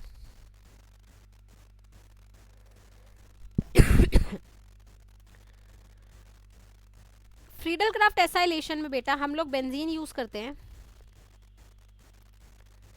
इसमें फिर हम लोग कोई एसाइल क्लोराइड यूज कर सकते हैं, साथ में कोई लुइस एसिड। तो यहाँ दो रिएजेंट्स की पॉसिबिलिटी है मेरे पास जो मैं यूज कर सकती हूँ, या तो मैं acyl chloride with a Lewis acid AlCl3 type use कर सकती हूँ,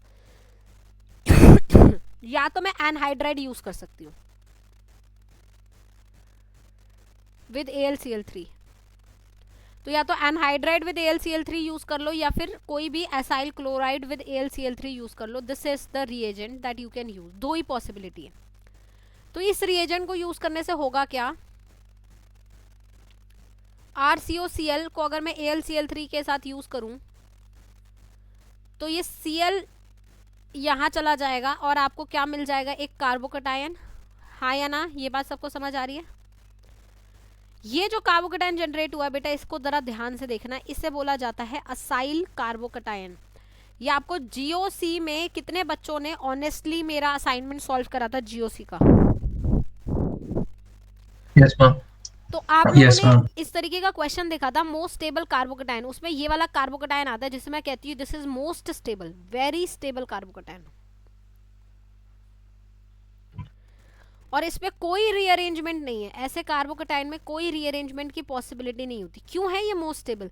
क्योंकि यह जो O है ना, ये लोन पेयर इस पॉजिटिव चार्ज के साथ कॉन्जुगेशन में होता है और ये एक इस तरीके का रेजोनेटिंग स्ट्रक्चर बनाता है बेटा, जिस रेजोनेटिंग स्ट्रक्चर में सबका ऑक्टेट क्या है, कंप्लीट है। कंप्लीट है। ठीक है, तो ये असाइल कार्बोकटायन देखने में लग रहा है कि बेकार कार्बोकटायन है क्योंकि डबल बॉन्डेड कार्बन पे पॉजिटिव चार्ज है, लेकिन ये अच्छा है। ये बेकार तब होता अगर ये ऐसा होता, आप समझ रहे हैं? ये बेकार होता, वर्स्ट, बुरा। कोई और H लगा दो यहाँ पे, है ना? ये बेकार होता, बेकार मतलब वर्स्ट कार्बोकटायन। क्यों? क्योंकि क्या यहाँ पे कार्बन पे लोन पेयर है जो इस कार्बोकटायन को स्टेबलाइज कर रहा है? नहीं कर रहा ना, कोई इस कार्बोकटायन को स्टेबलाइज नहीं कर रहा, कोई रेजोनेंस नहीं हो रही। इंस्टेड डबल बॉन्डेड कार्बन जो कि इलेक्ट्रोनेगेटिव होता है, उस पे हमने क्या लगा दिया, पॉजिटिव चार्ज लगा दिया। तो this is vinylic carbocation, highly unstable. ये वो सिचुएशन नहीं है, ये वो सिचुएशन है जहां यहाँ कार्बन ना होके ऑक्सीजन है जिसके पास लोन पेयर है जो एक ऐसा कार्बोकटायन बना रहा है जिसमें सबका ऑक्टेट कंप्लीट है। तो वो कार्बोकटायन हमारा बढ़िया कार्बोकटायन है, स्टेबल कार्बोकटायन है। Am I clear to everybody? Yes ma'am. Yes, ma'am.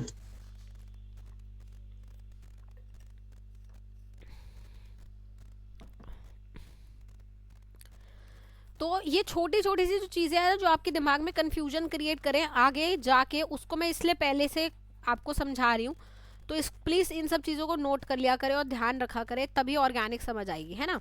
तो असाइल कार्बोकटायन हमारा एक बहुत अच्छा कार्बोकटायन है जिसपे कोई रीअरेंजमेंट की पॉसिबिलिटी नहीं है। तो सीधा मैंने बेंजीन लिया और इसके ऊपर ये असाइल कार्बोकटायन का क्या करा दिया बेटा, अटैक करा दिया सीधा। वीलैंड कॉम्प्लेक्स मिल गया मुझे, फिर रीगेन ऑफ एरोमेटिसिटी हो जाएगी, H+ निकल गया, ये बॉन्ड इधर, and I will get this compound. एक तरीके से आप देखोगे तो क्या आप देख पा रहे हो, ये एक एरोमेटिक कीटोन का प्रिपरेशन है, हाँ या ना? I am synthesising a aromatic ketone here. This is what is Friedel-Crafts acylation is, right? Shibha ठीक है तू? Yes, ma'am. सुन रही है? Yes, ma'am. चलो बढ़िया जी, चलें आगे। नोट कर लिया? मैम एक मिनट। मैम अगर उसका ज्यादा रेजोनेटिंग फॉर्म उसका एग्जिस्ट करता है तो मैम वो वाला फॉर्म क्यों नहीं अटैक करता वही उसका अटैक करता है, रेजोनेंस करके? यही वाला अटैक करता है। ये होता क्या तो है, फिर ऐसा कैसे बना? अटैक कैसे होगा? देखो O पे प्लस चार्ज है, बट इसका मतलब ये थोड़ी है कि O इलेक्ट्रोफाइल है। O का तो ऑक्टेट कंप्लीट है ना, इलेक्ट्रोफाइल तो अभी भी कार्बन ही है। तो अटैक वो यहीं से हुआ है, जैसे आप पाई बॉन्ड है, इस पाई बॉन्ड ने इस कार्बन पे अटैक किया, बॉन्ड ऐसे टूट गया, तो वो एक ही बात होगी ना, इसी का अटैक हुआ है। Okay ma'am. है ना?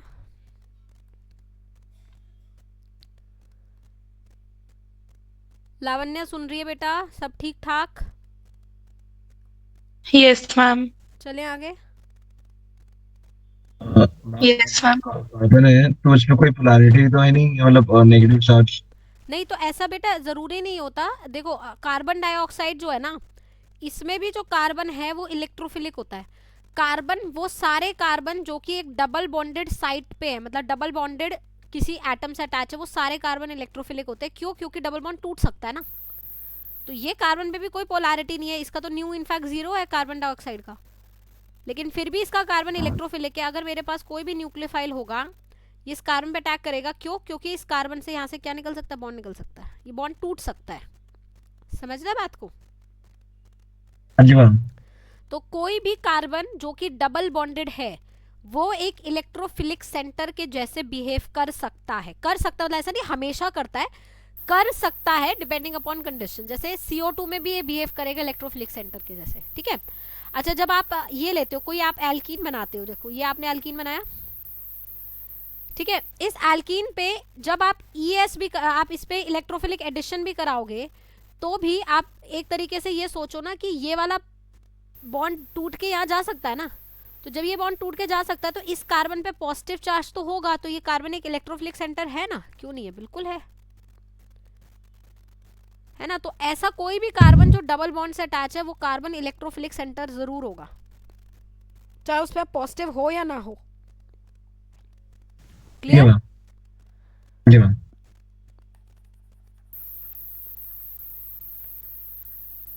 चलिए नोट कर लिया, आगे चलूं।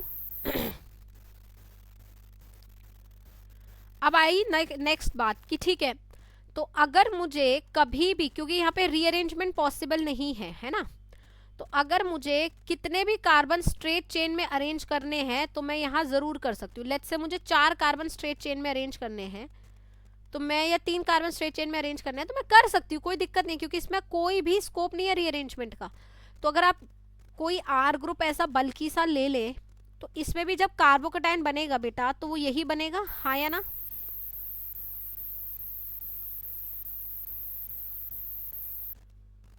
Yes, ma'am. Cl3 डालेंगे तो यही का, और मैंने आपको बताया कि ये कार्बोकेटाइन रीअरेंज नहीं करता, मतलब डायरेक्ट यही बेंजीन पे अटैक करेगा। तो प्रोडक्ट क्या बनेगा मेरा? स्ट्रेट चेन में सारे कार्बन लगेंगे, हाँ या ना। Yes, ma'am. तो C double bond O, CH2 CH2 CH3, straight chain में सारे कार्बन लग गए। अब आप क्या करिए, इस कार्बोनाइल को रिड्यूस कर सकते हैं। इस कार्बोनाइल को रिड्यूस करने के लिए, एल्केन में रिड्यूस करने के लिए 2 पॉसिबिलिटीज होती है मेरे पास। या तो मैं वुल्फ किश्नर रिडक्शन करा सकती हूँ। वुल्फ किश्नर रिडक्शन का मतलब है आप यूज करिए NH2 hydrazine in presence of a strong basic medium KOH, ठीक है। और उस पर्टिकुलर केस में आपका C डबल बॉन्ड O बदल जाता है CH2 में, लाइक दिस। या फिर आप क्लेमेंसन रिडक्शन यूज कर सकते हैं। क्लेमेंसन रिडक्शन में हम लोग यूज करते हैं जिंक एमालगम एंड कॉन्सेंट्रेटेड एसिड। वो भी हमारा क्या कर सकता है, C डबल बॉन्ड को किस पे बदल सकता है बेटा? CH2 पे बदल सकता है। और इस तरीके से आप बेंजीन से क्या जनरेट करा सकते हैं? N-ब्यूटाइल बेंजीन जनरेट करा सकते हैं। समझ रहे मेरी बात? Can be done using Friedel Crafts acylation. Alkylation से नहीं करा सकती मैं, किससे करा सकती हूँ? एसाइलेशन से करा सकती हूँ, हाँ या ना। Yes, ma'am.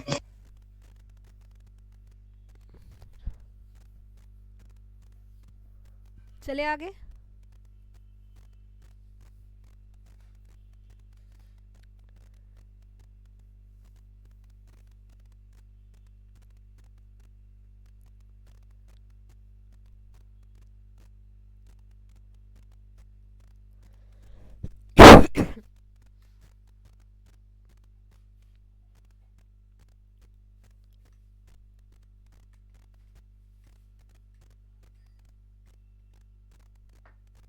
Noted? Yes, ma'am. चलिए, बट एक प्रॉब्लम है, और वो ये है कि अगर आप बेंजीन यूज कर रहे हैं और साथ में आपने कोई ये वाला ग्रुप यूज कर लिया,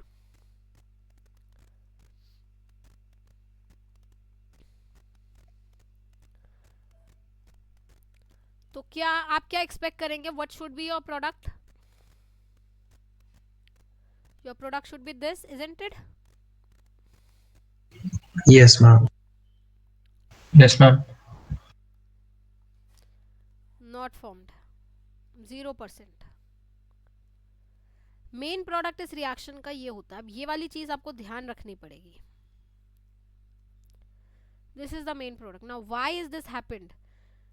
ये सिर्फ तभी होता है जब यहाँ पे 3 मिथाइल ग्रुप वाला कार्बोकेटायन बन सके, मतलब ऐसा कार्बोकेटायन जिसमें मैक्सिमम हाइपर कॉन्जुगेशन होती है, 9 hyper conjugation. Do you remember ये वाला कार्बोकेटायन जो कि बेंजाइलिक कार्बोकेटायन से भी स्टेबल है because of 9 alpha hydrogen.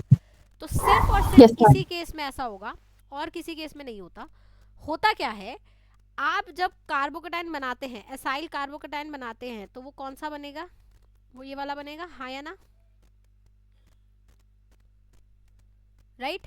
Yes, ma'am. और मुझे पता है क्योंकि ये 9 अल्फा हाइड्रोजन वाला कार्बोकेटायन जो है काफी ज्यादा स्टेबल है, तो होता क्या है, ये बॉन्ड यहाँ से आता है नीचे और ये यहाँ से निकल जाता है। मतलब बेसिकली यहाँ से कार्बन मोनोऑक्साइड क्या हो जाता है बेटा? एलिमिनेट हो जाता है। और कार्बन मोनोऑक्साइड एलिमिनेट होते ही कौन सा कार्बोकेटायन बन जाता है? ये चीज सिर्फ इसलिए होती है क्योंकि इस एसाइल कार्बोकेटायन से भी कई ज्यादा स्टेबल है ये वाला कार्बोकेटायन, क्योंकि इसके अंदर क्या प्रेजेंट है? 9 अल्फा एच। तो एसाइल कार्बोकेटायन रीअरेंज कर लो या फिर किसी भी तरीके से समझ लो कि अपने कार्बन मोनोऑक्साइड को निकाल देता है और अपने से भी कई गुना ज्यादा स्टेबलाइज्ड कार्बोकेटायन जो कि 9 अल्फा हाइड्रोजन वाला है वो बना देता है। और ये रिएक्शन फिर फ्रीडल क्राफ्ट एसाइलेशन की जैसे ना होके किसकी जैसे बिहेव करने लगता है? फ्रीडल क्राफ्ट एल्काइलेशन जैसे। समझ रहे सारे, हाँ या ना? और फ्रीडल क्राफ्ट एल्काइलेशन हो जाता है एसाइलेशन की जगह, और मेजर प्रोडक्ट जो बनता है वो बनता है फिर ये।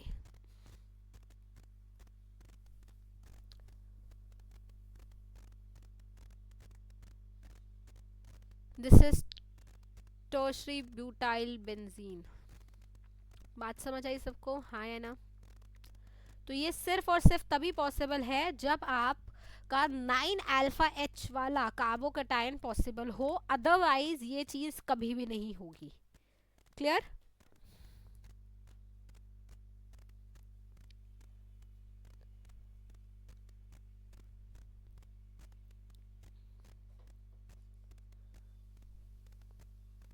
Yes. आगे चलूं?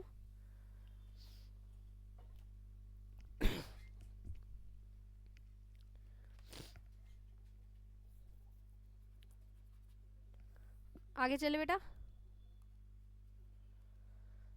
Yes, ma'am. चलिए, अब आपने क्या क्या पढ़ लिया? आपने पढ़ लिया हैलोजिनेशन, आपने पढ़ लिया नाइट्रेशन, आपने पढ़ लिया फ्रीडल क्राफ्ट एल्काइलेशन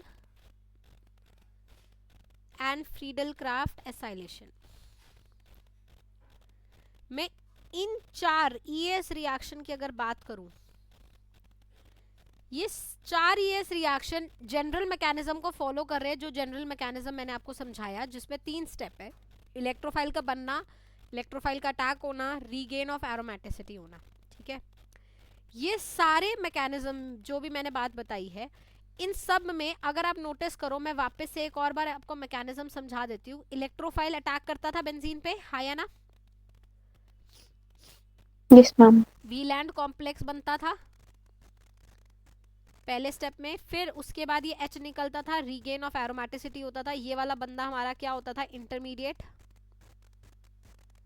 2 स्टेप हो गए इलेक्ट्रोफाइल की जनरेशन के बाद, और हमारा इलेक्ट्रोफाइल ऐसे लग गया है ना। We get this, this is the entire mechanism. इस केस में अगर मैं आपसे पूछूं रेट ऑफ ES मतलब इनमें से कोई भी ले रही हूं मैं, ठीक है, सल्फोनेशन नहीं है, इन रेट ऑफ हैलोजिनेशन पूछ लिया मैंने, let's say rate of halogenation. आप बताइए बेंजीन में, ड्यूटरेटेड बेंजीन में जिसमें मैंने हर जगह डी लगा रखा है, और एक टी वाले बेंजीन में, तो रेट क्या होगा? सेम होगा, डिफरेंट होगा, या क्या होगा? What do you think? Different rate of होगा। हैलोजिनेशन इन तीनों में क्या होगा? लेट्स से यहाँ R1 है रेट, यहाँ R2 है रेट, यहाँ R3 है, तो क्या होगा रेट? हम R1 ग्रेटेस्ट होगा, R2 फिर R3। ऐसा क्यों होगा? मैम सेम होगा। H का बॉन्ड नहीं, गलत आपको लिखा। ये सोचना पड़ेगा ना कि जो पहला स्टेप है ये तो स्लो स्टेप है और RDS है, लेकिन जो रीगेन ऑफ एरोमेटिसिटी वाला स्टेप है वो तो फास्ट स्टेप हुआ ना। और H कौन से स्टेप में निकला है? H तो फास्ट स्टेप में निकला है, तो क्या वो रेट को अफेक्ट करना चाहिए? यस मैम, वो अफेक्ट नहीं करेगा रेट को। नो मैम, अफेक्ट नहीं करेगी। No ma'am. हाँ हर्षिल। अब मैम क्योंकि रीगेन ऑफ एरोमेटिसिटी होनी है, तो जितनी जल्दी बॉन्ड रिमूवल होगा उतना अच्छा होगा ना, एरोमेटिसिटी हाँ गेन पर करेंगे। वो भाई इस टाइम पे ये वाली कंडीशन है कि H हो चाहे D हो चाहे T हो, कोई भी सिचुएशन हो, मतलब वो वाली भाषा होती है ना, जैसे कहते हैं ना कि भाई मुसीबत में कोई भी जो होता है ना वो साथ दे, मतलब उसमें हम ये नहीं देखते, we don't choose people right, जिससे भी हेल्प कर सकते हो उससे हेल्प लो।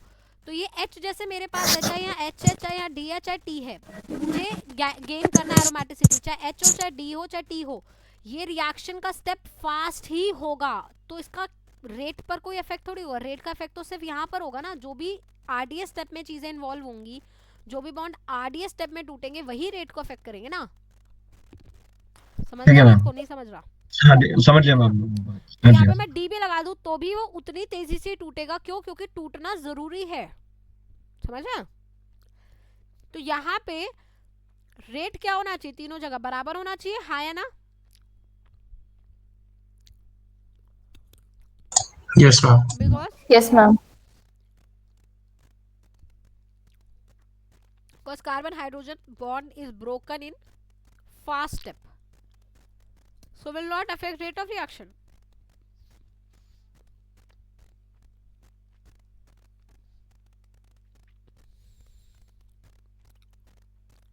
है ना? तो आप हैलोजिनेशन ले लो, चाहे नाइट्रेशन ले लो, चाहे फ्रीडल क्राफ्ट रिएक्शंस ले लो, इन चारों में आइसोटोपिक इफेक्ट बेंजीन पे देखने को नहीं मिलता है। सबको ये बात समझ आई? Yes ma'am. है ना? और अच्छे से समझाती हूँ थोड़ा सा। नेक्स्ट स्टेप पे, नेक्स्ट पे स्लाइड पे चले। यहाँ तक सबने नोट कर लिया? मैम सल्फोनेशन भी EAS में आएगा? हाँ पर अभी रुको, है वो EAS ही, बट उसमें कुछ डिफरेंस है, इसलिए मैंने अभी नहीं इंक्लूड किया उसे।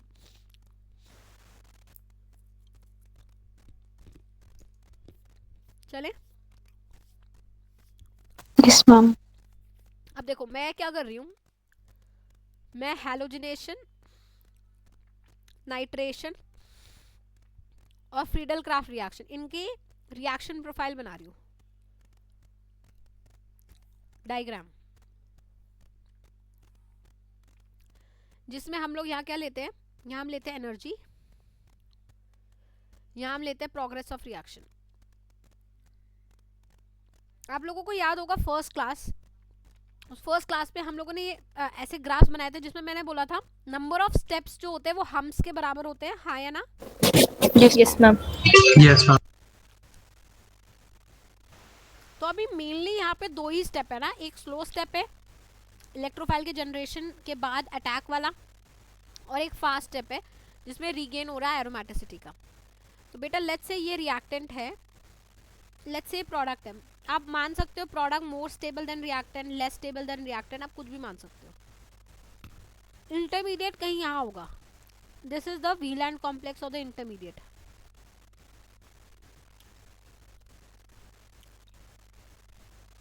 सिंस ये रिएक्शन में लिए दो स्टेप है तो दो हम्प होने चाहिए, पहला हम्प,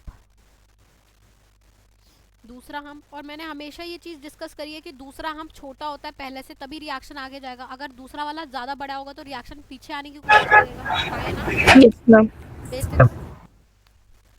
तो होता क्या है हैलोजिनेशन, नाइट्रेशन और फ्रीडल क्राफ्ट में, तो रिएक्शन प्रोफाइल ऐसे होता है। तो अगर आप बेंजीन ले रहे हो तो नेक्स्ट हम्प लेट्स से ऐसे है, क्यों? क्योंकि यहाँ पे H वाला बॉन्ड टूट रहा है, D का बॉन्ड तोड़ना डिफिकल्ट होता है, जैसा हर्षिल बोल रहा था, तो रेट ऑफ रिएक्शन थोड़ा सा ऊपर हो जाएगा, मतलब थोड़ा सा डिफिकल्ट होगा तो ऊपर चला जाएगा एक्टिवेशन एनर्जी का ग्राफ। तो ये लेट्स से तब पॉसिबल है जब डी लगा हुआ है, और टी है तो थोड़ा सा और ऊपर चला जाएगा, क्योंकि टी का बॉन्ड तोड़ना और डिफिकल्ट है। लेकिन कुछ भी हो, ये जो हम्प है सेकंड वाला हम्प, वो पहले वाले हम्प से तो नीचे रह रहा है ना, हाँ या ना? समझ रहे हो मेरी बात को, मैंने क्या बोला? तो अगर आप इमेजिन करो आप यहाँ खड़े हो, ठीक है, अब आपके पास दो ऑप्शन है, या तो आगे जाना या तो पीछे जाना। तो आगे चाहे बेंजीन टी भी है, टी का बॉन्ड तोड़ना चाहे कितना भी डिफिकल्ट हो, क्योंकि टी वाला हम्प जो है पहले वाले हम्प से, पहला वाला जो हम्प है पीछे वाला हम्प, उससे तो नीचे ही है ना, तो रिएक्शन तो आगे ही जाएगा ना, और रिएक्शन आगे जाएगा तो रेट पे थोड़ी कोई फर्क पड़ेगा। समझ आई बात, हाँ या ना? Yes ma'am. तो इसलिए अगर आप HDT लगा देते हैं और नाइट्रेशन, हैलोजिनेशन या फ्रीडल-क्राफ्ट रिएक्शन कराते हैं, रिएक्शन जो है कभी भी बैकवर्ड नहीं आता, रिएक्शन हमेशा फॉरवर्ड जाता है। और HDT लगाने से रेट ऑफ रिएक्शन पे कोई फर्क नहीं पड़ता। हालांकि HDT में बॉन्ड ब्रेक करना डिफिकल्ट होता जाएगा, चाहे कितना भी डिफिकल्ट हो, रिएक्शन पीछे आने से तो आसान ही रहेगा ना, तो इसलिए रिएक्शन आगे ही भागेगा, रिएक्शन फॉरवर्ड ही जाएगा और फास्ट ही होगा, आगे ही जाएगा, रेट पे कोई फर्क नहीं होगा। समझ आई बात सबको, हाँ या ना? जो मैंने समझाया है इसको प्लीज अपने कॉपी में लिख लो, नहीं तो भूल जाओगे मैंने जो समझाया है।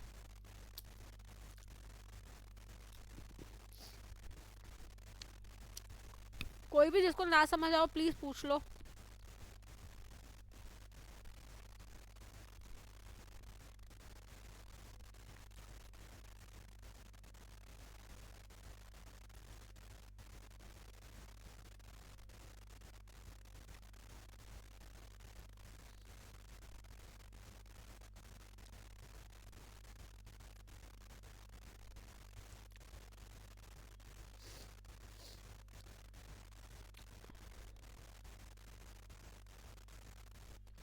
हाँ जी बताओ, आया समझ नहीं आया?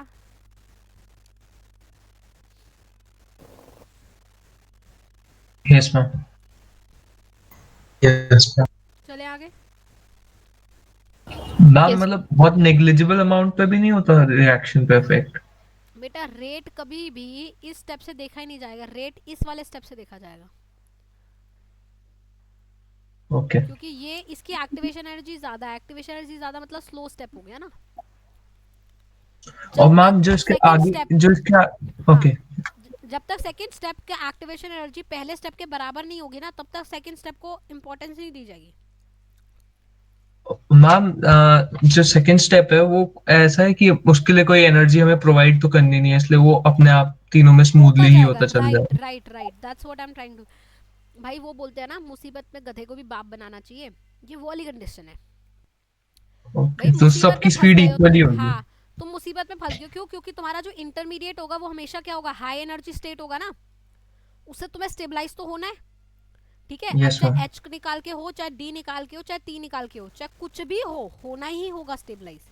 तो इसलिए सेकंड स्टेप तो होगा ही होगा, बहुत तेजी से होगा, पीछे होने की मतलब नहीं है, गुंजाइश ही नहीं है, आगे जाना ही पड़ेगा, चाहे अब एच टूटे, चाहे डी टूटे, चाहे टी टूटे, रिएक्शन तेजी से ही होगा, तो रेट पे कोई फर्क ही नहीं पड़ेगा।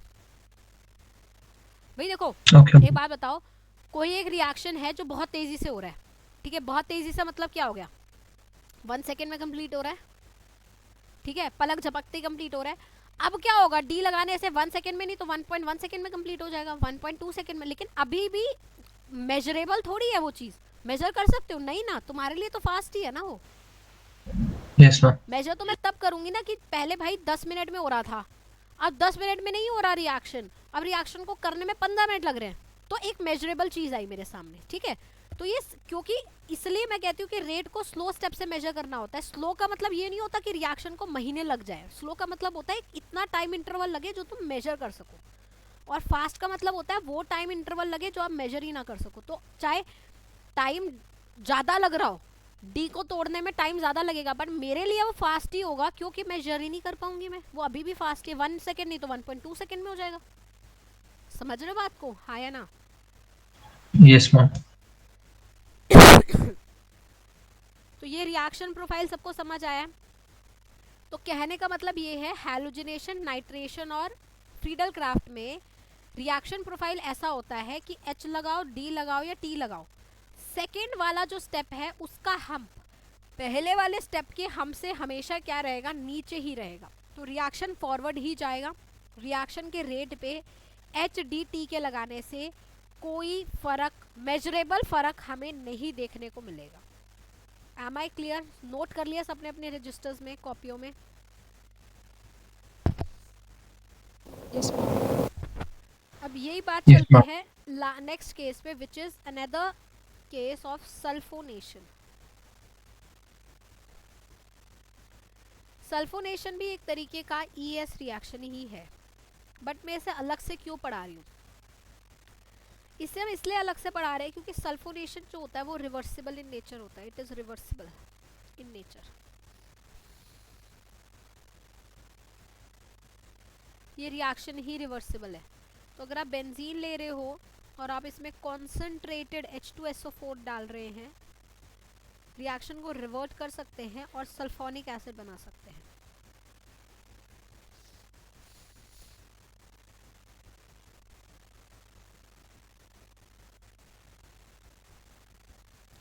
लेकिन अभी तक आपने जो ES पढ़े उनमें से कोई भी ES हमारा वो नहीं था, रिवर्सिबल नहीं था, हाँ या ना?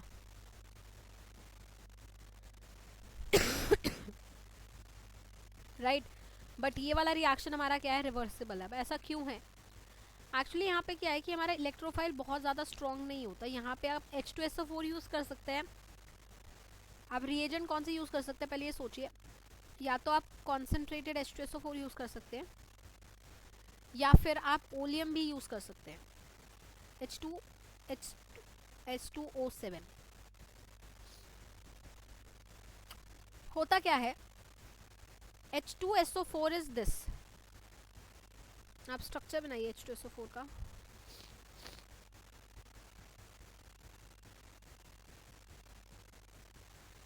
ये एक और H2SO4 है।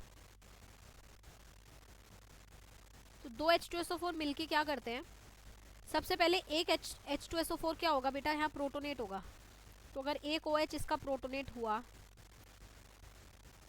तो यहाँ पे इस वाले मॉलिक्यूल ने इस H को प्रोटोनेट करा तो ये HSO4 माइनस बन गया, हाँ या ना? यहाँ से वाटर निकल गया, आपको क्या मिला?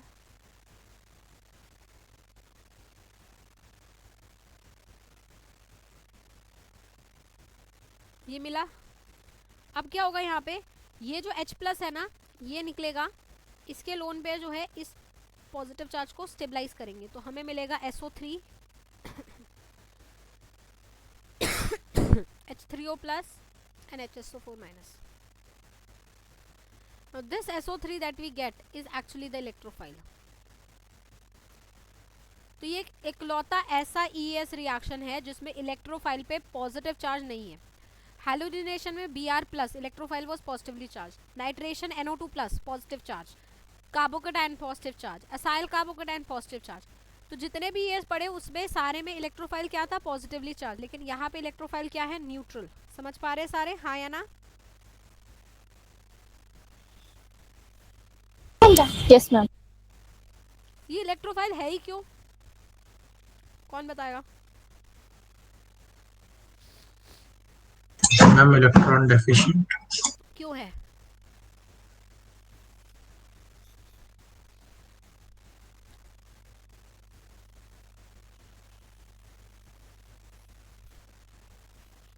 हैं?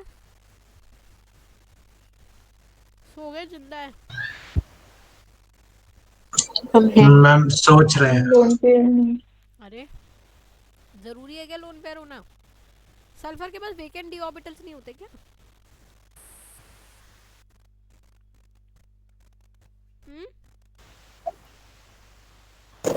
Yes, ma'am. This is electrophile because of the vacant d orbital of sulfur. हाँ या ना?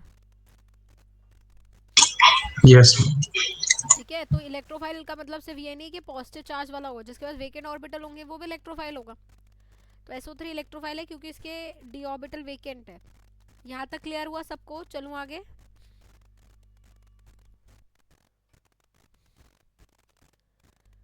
तो आपका बेसिकली होना क्या है, आपका ये बेंजीन होगा जिसपे SO3 का अटैक होगा, मतलब बेंजीन पर SO3 का अटैक, पाई बॉन्ड टूटा,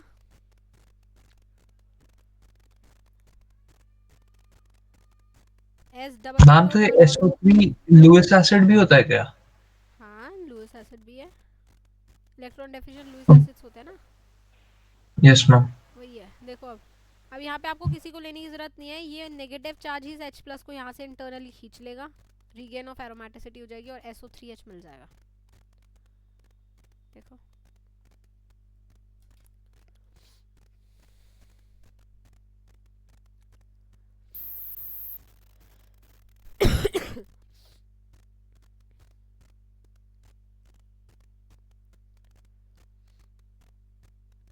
समझ आया?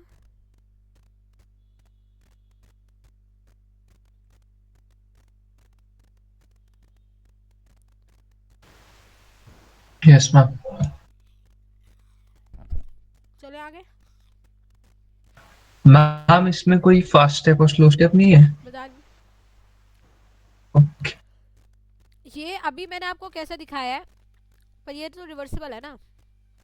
फास्ट और स्लो तो है, ये रिएक्शन स्लो होना चाहिए, फास्ट होना चाहिए, लेकिन ये स्लो है, ये फास्ट है, ये बात तो है, लेकिन रिवर्सिबल दोनों स्टेप्स है। अब जरा थोड़ा सोचना पड़ेगा ऐसा क्यों हो रहा है। एक्चुअली जब इसका रिएक्शन प्रोफाइल बनाया जाता है ना बेटा,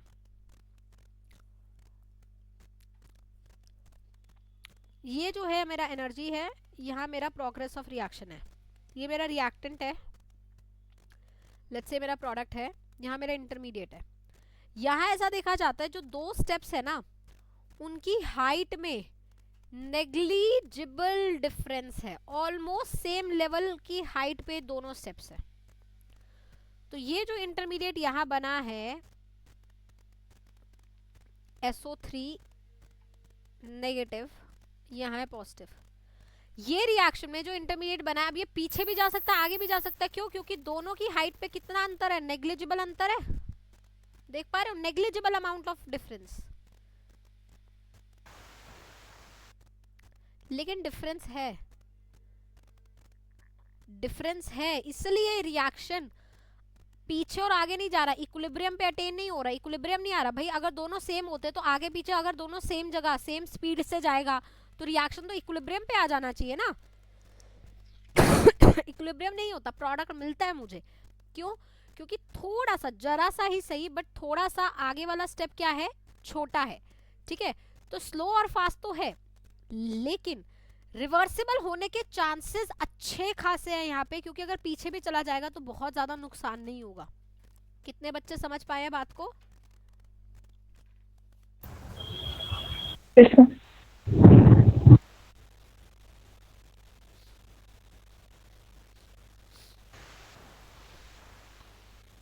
समझ गए, हाँ या ना?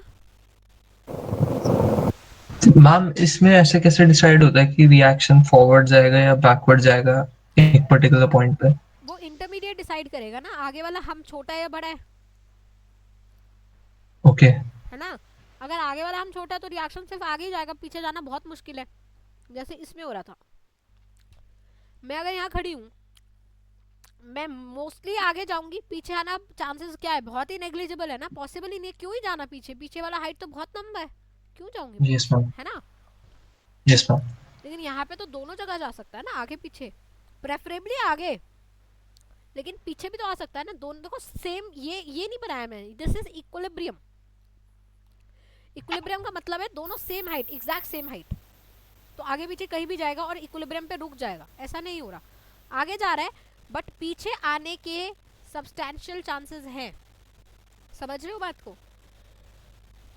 Yes ma'am. ठीक है, अब आते मैम हैं। हाँ, इसमें भी मतलब रिएक्टेंट और प्रोडक्ट की स्टेबिलिटी उतना मैटर नहीं करती ना कि कौन ज्यादा स्टेबल है? वो तो अलग चीज पे डिपेंड करता है। रिएक्शन और प्रोडक्ट की स्टेबिलिटी तो डिफरेंट है, उससे कोई फर्क नहीं पड़ता। उससे रिएक्शन सिर्फ एंडो और एक्सो होता है। ओके। ठीक है, हर्षल समझ रहा है? हाँ ध्रुव, नव्या, साक्षी, Yes, ma'am. ओके ठीक है। अब आते हैं दूसरी बात, वो है कि अगर मैं आपसे पूछूं rate of sulphonation in benzene, deuterated benzene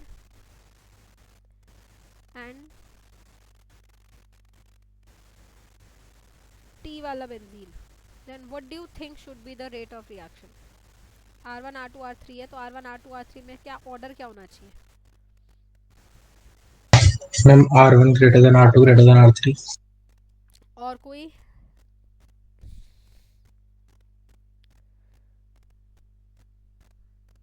ma'am वही R1 greater than R2 greater than. Okay, और कोई?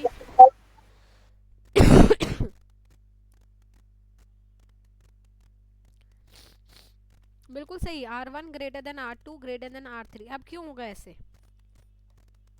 ये रिएक्शन पीछे जा सकती है। यस, पीछे जा सकती है। पीछे कैसे जाएगी बेटा? अगर आपने वैसे तो H लगाया है तो आगे वाला हम छोटा D लगाओगे तो कहीं ना कहीं ये वाला हम बढ़ेगा ना साइज में, हाइट में, और T लगाओगे तो और हाइट में बढ़ेगा, और हाइट में बढ़ेगा तो रिएक्शन कहाँ जाने लगेगा? पीछे जाने लगेगा। रेट ऑफ रिएक्शन क्या हो जाएगा? स्लो हो जाएगा। हाँ या ना? समझ आई बात सबको?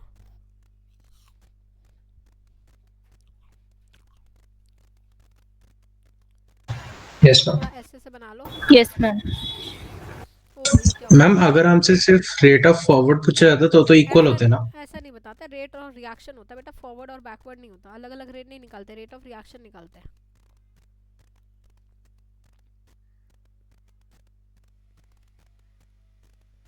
ऑलमोस्ट सेम है, ऑलमोस्ट ही सेम है। हाँ, ये बेंजीन है।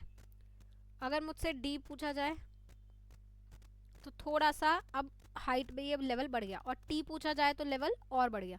और जब टी बढ़ जाएगा तो आगे रिएक्शन की स्पीड स्लो हो जाएगी, मतलब रिएक्शन पीछे जाएगा, तो फॉरवर्ड मतलब रेट ऑफ रिएक्शन क्या हो जाएगा? स्लो हो जाएगा। तो हमेशा जब भी रेट पूछा जाए तो वो फॉरवर्ड ही होता है, बैकवर्ड का कोई रेट नहीं होगा। बैकवर्ड तो रिएक्शन ही बदल गई ना फिर, इसलिए रेट ही पूछा जाएगा, फॉरवर्ड बैकवर्ड का अलग से नहीं पूछा जाएगा, क्योंकि बैकवर्ड में रिएक्शन बदल जाती है। सबको समझ आई बात? हाँ या ना?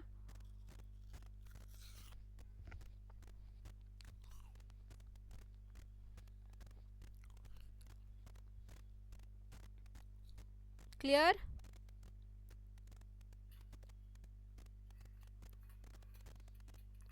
Yes ma'am.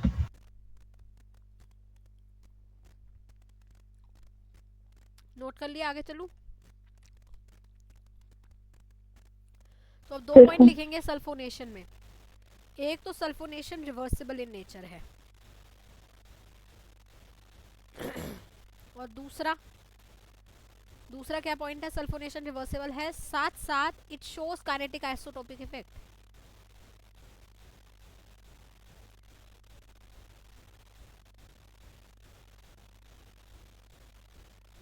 Clear?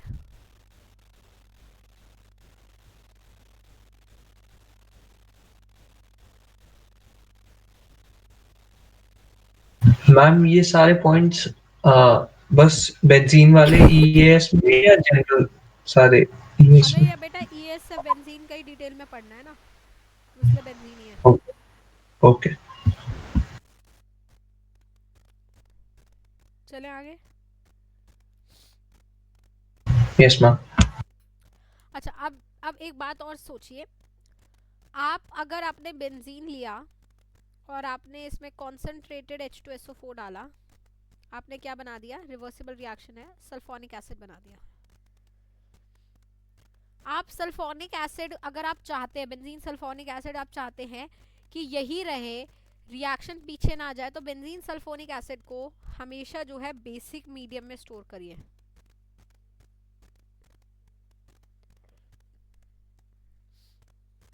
Basic medium, क्योंकि अगर आप बेंजीन सल्फोनिक एसिड को हाईली एसिडिक मीडियम में रखेंगे, ये डीसल्फोनेट हो जाएगा, it डीसल्फोनेट्स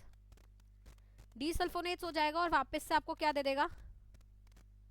it desulphonates to give benzene. यही रिवर्सिबिलिटी है ना, इसलिए रिएक्शन को बहुत कंट्रोल कंडीशन में किया जाएगा। यहाँ पे आपको रिएजेंट में एसिडिक ही रखना है, पर पीएच को ऐसे मेंटेन करना है कि सल्फोनिक एसिड को रख सके, बना सके, क्योंकि अगर थोड़ा सा भी पीएच जरूरत से ज्यादा होगा रिएक्शन कहाँ चला जाएगा, डीसल्फोनेशन की तरफ चला जाएगा। समझ रहे बात को, हाँ या ना?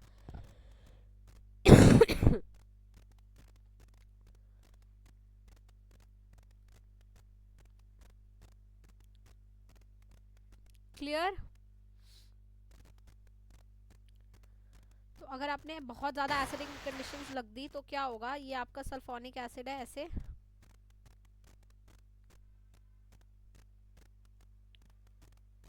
ठीक है।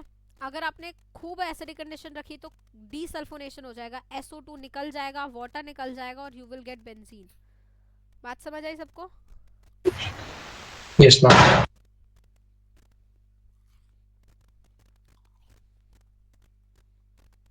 हाईली एसिडिक कंडीशन लिख देते हैं।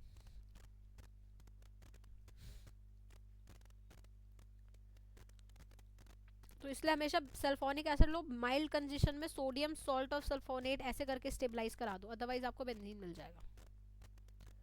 क्लियर? Yes ma'am. चलिए, नोटेड।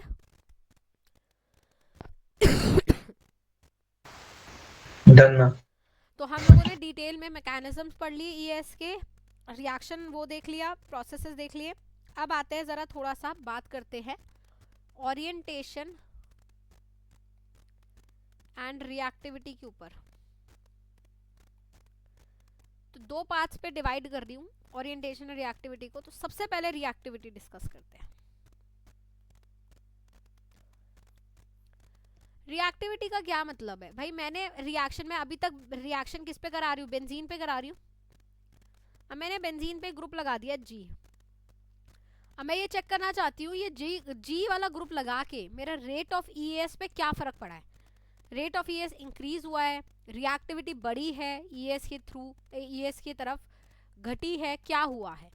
तो ये सारी चीजें डिपेंड करती है कि G का नेचर क्या है। ठीक है भाई, ये जो रिएक्शन है इसका RDS स्टेप याद रखना। कोई भी क्वेश्चन अगर रिएक्टिविटी से रिलेटेड है या रेट से रिलेटेड है तो वो सारे क्वेश्चन कहाँ से डील होंगे बेटा? RDS स्टेप से डील होंगे, हाँ या ना? RDS स्टेप है वीलान कॉम्प्लेक्स का formula.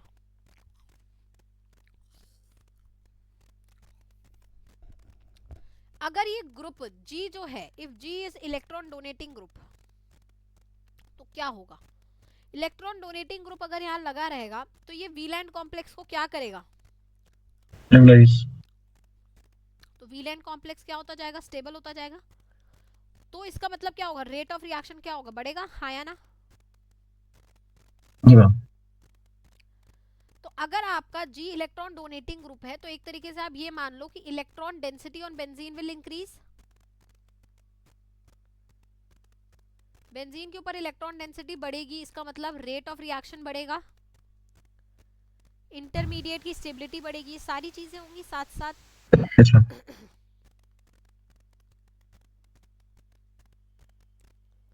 But what if G is electron withdrawing group? If G is electron withdrawing, yes, rate of reaction कम होगा। हाँ, electron density on benzene will decrease.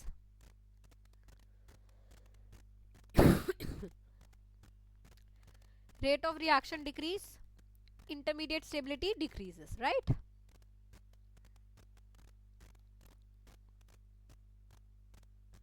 नव्या समझ रही है? Yes ma'am. ठीक है, तो अगर मैं आपसे अब सवाल पूछती हूँ, अब रेट ऑफ EAS मुझे बताएंगे। यहाँ तक नोट कर लिया सबने?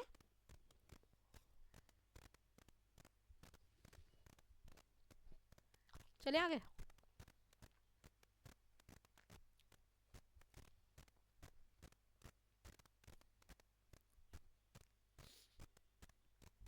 देखो, अब हम बात करेंगे रेट ऑफ EAS की। लेकिन अगेन बेंजीन पे अगर कोई ग्रुप लगा हुआ है G, और मैंने बोला G इलेक्ट्रॉन डोनेटिंग है, तो इसको आप बोल सकते हो कि ये इलेक्ट्रॉन डोनेटिंग के साथ साथ एक्टिवेटिंग ग्रुप है। क्या बोल सकती हूँ मैं इसे? Activating group. क्यों? क्योंकि टेक्निकली ये क्या कर रहा है, it is activating benzene towards ES, rate of reaction बढ़ा रहा है ना, तो एक तरीके से बोल सकते हो ना एक्टिवेटिंग बेंजीन टुवर्ड्स ईएस, हाँ या ना। अच्छा तो जो भी जी अगर इलेक्ट्रॉन डोनेटिंग ग्रुप होगा तो उसे एक्टिवेटिंग ग्रुप बोला जाएगा। अब एक्टिवेटिंग ग्रुप को भी 3 भागों में डिवाइड कर सकते हैं, strongly activating,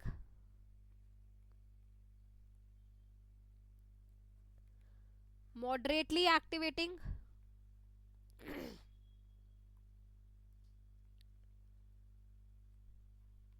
and weekly activating. इनको पहचानने के क्या तरीके हैं, जरा ध्यान दीजिएगा मेरी तरफ। स्ट्रांगली एक्टिवेटिंग वो होगा जिसमें की एटम पे या तो नेगेटिव है या फिर की एटम पे लोन पेयर है। जैसे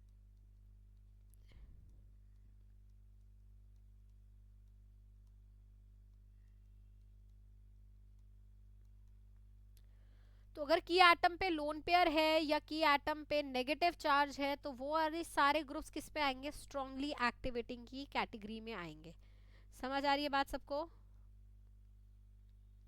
यस मैम। मॉडरेटली एक्टिवेटिंग में ध्यान से सुनना, आपको याद नहीं करना पड़ेगा ना, सुनोगे तो आपके दिमाग में ऑटोमेटिकली बैठ जाएगा। मॉडरेटली एक्टिवेटिंग में वो आएंगे जिसमें की एटम पे लोन पेयर तो है बट वो लोन पेयर बेंजीन के साथ साथ कोई और रेजोनेंस में भी एंगेज्ड है, जैसे कि ये group. Can you see there is another resonance, या तो बेंजीन होगा तो बेंजीन के साथ साथ एक और रेजोनेंस चल रही है यहाँ पे कार्बोनाइल के साथ, हाँ या ना। Yes ma'am. तो ऐसे कोई भी ग्रुप जो दूसरे रेजोनेंस में बिजी हैं वो सारे कौन सी कैटेगरी में आएंगे, मॉडरेटली एक्टिवेटिंग की कैटेगरी में आएंगे।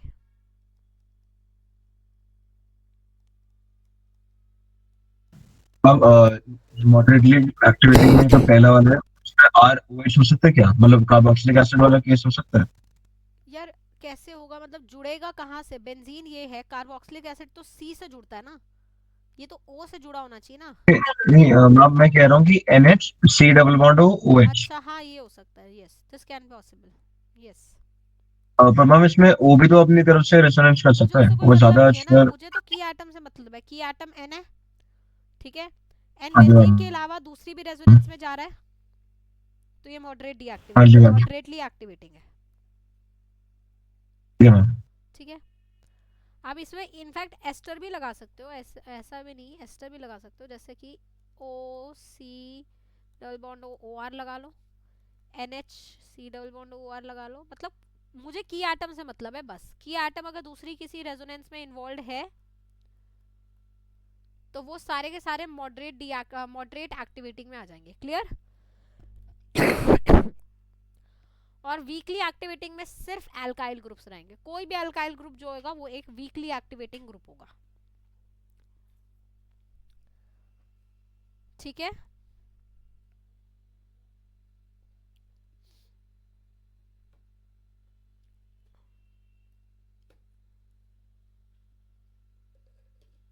Yes ma'am. आगे चलूं, यस मैम।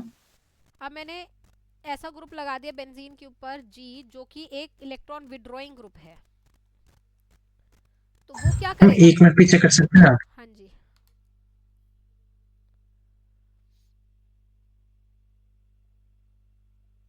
यस मैम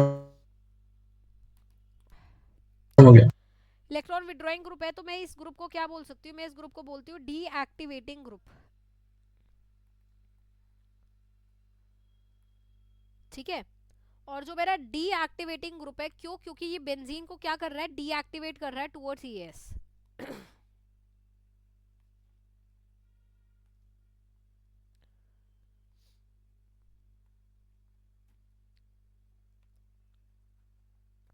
ठीक है। अब इसमें भी 3 कैटेगरी कर लो, strongly deactivating, moderately deactivating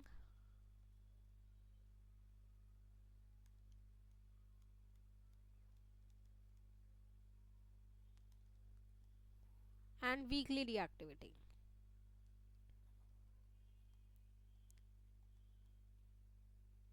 Harsh सुन रहा है?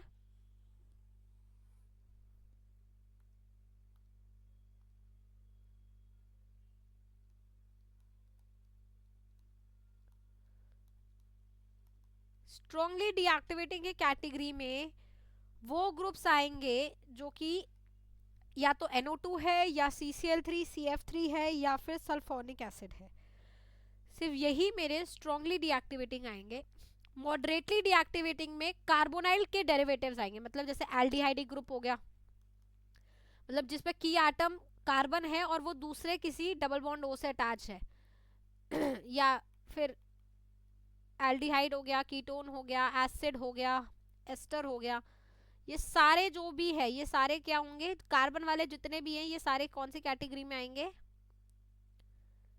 Moderately deactivating. और वीकली डीएक्टिवेटिंग में आते हैं बेटा halogens. Halogens are said to be weakly deactivating. यहाँ तक बात समझ आई सबको? मैम पॉजिटिव चार्ज वाले नहीं है?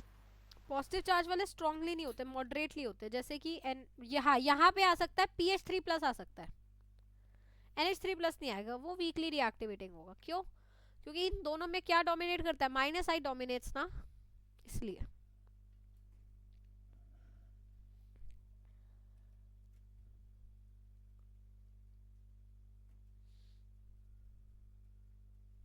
क्लियर?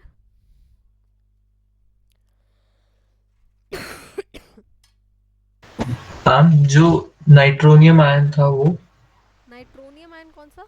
NO+। वो जो उसमें बनता है मैम नाइट्रेटिंग मिक्सचर में, नाम याद नहीं आ रहा। NO2+, वो तो इलेक्ट्रोफाइल है ना बेटा, वो बेंजीन पे जब लगेगा तो वो NO2 ही तो लगेगा, वो तो फिर NO2 ग्रुप हो गया ना मेरा, वो तो इलेक्ट्रोफाइल की बात कर रहा है तू। ओके ओके, है ना, समझ गया? यस। यहाँ तक नोट किया सबने? अब कंक्लूजन इतना है कि ये रेट ऑफ रिएक्शन को डिक्रीज कर देते हैं और ये बगल वाले जो हमने यहाँ बताया था ये रेट ऑफ रिएक्शन को क्या कर देते हैं, इंक्रीज कर देते हैं, है ना। तो अगर मैं आपसे पूछूं रेट ऑफ ES मुझे बताइए, पहले वाले सवाल में हमने क्या कर दिया, हमने बेंजीन लगा दिया, उस पे NO2 लगा दिया, बेंजीन पे OH लगा दिया, बेंजीन पे NH2 लगा दिया, बेंजीन पे COCH3 लगा दिया, CH3 लगा दिया, NHCOCH3 लगा दिया और Cl लगा दिया। ये A है, ये B है, ये C है, ये D है, ये E है, ये F है, ये G है। इन सब में रेट ऑफ ES क्या होगा बेटा? अब आपको दो चीजें ध्यान रखनी है, activating group rate of reaction को बढ़ाएंगे, deactivating group rate of reaction को डिक्रीज करेंगे, हाँ या ना, ये समझ आ गया सबको? तो ये जो ग्रुप्स है इनको आप एक्टिवेटिंग डीएक्टिवेटिंग ऐसे करके लिख लो, फिर मॉडरेटली एक्टिवेटिंग स्ट्रांगली है या वैसे है उन करके डिवाइड कर लो। तो अब NO2 क्या है, it's a strongly deactivating group, हाँ या ना?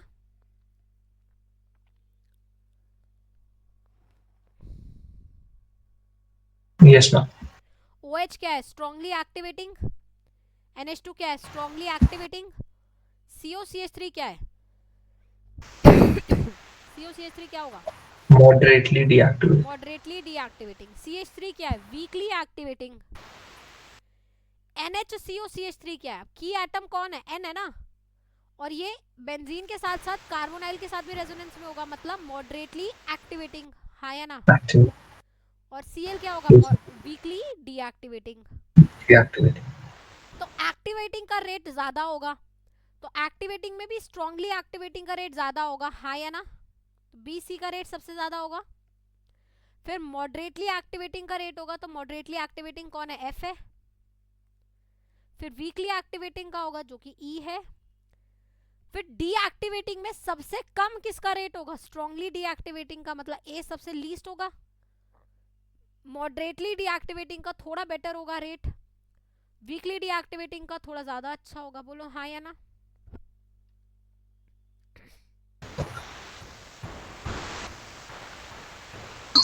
मैम BC में भी जज मैं बता नहीं रही कर हूँ, सकते BC का मैंने इलेक्ट्रोनेगेटिव बताया की नहीं है, बेसिस। BC का मैंने बताया नहीं है, अभी रुको, बाकी समझ आ गया।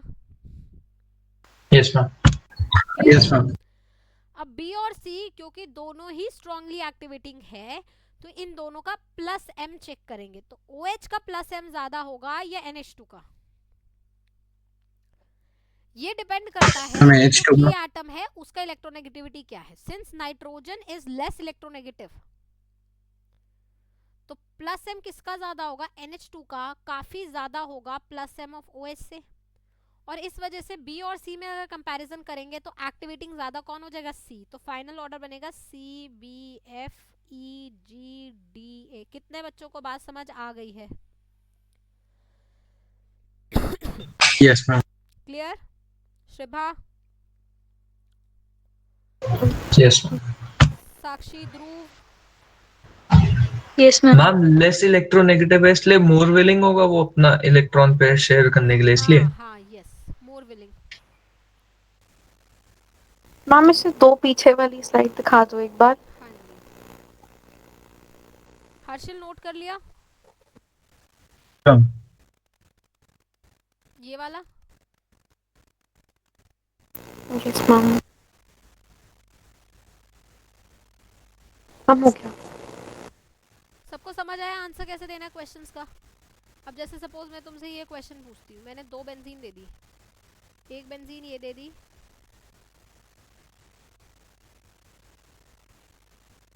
एक बेंजीन ये है, ये ए बेंजीन है, ये बी बेंजीन है, दोनों में से EAS का रेट किस पे ज्यादा होगा? ए बेंजीन पे या बी बेंजीन पे?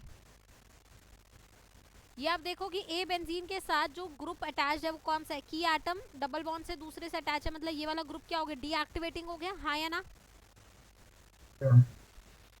जबकि सेकंड बेंजीन पे जो ग्रुप अटैच है उसपे की एटम पे क्या? लोन पेयर, मतलब ये वाला ग्रुप क्या हो गया मेरा? एक्टिवेटिंग, मॉडरेटली एक्टिवेटिंग, और ये वाला ग्रुप CO वाला ग्रुप क्या हो जाएगा? Moderately deactivating. तो रेट ऑफ रिएक्शन किस पे ज्यादा होगा? बी पे ज्यादा होगा ए से, हाँ या ना? Clear? Yes ma'am. Next slide चलूं?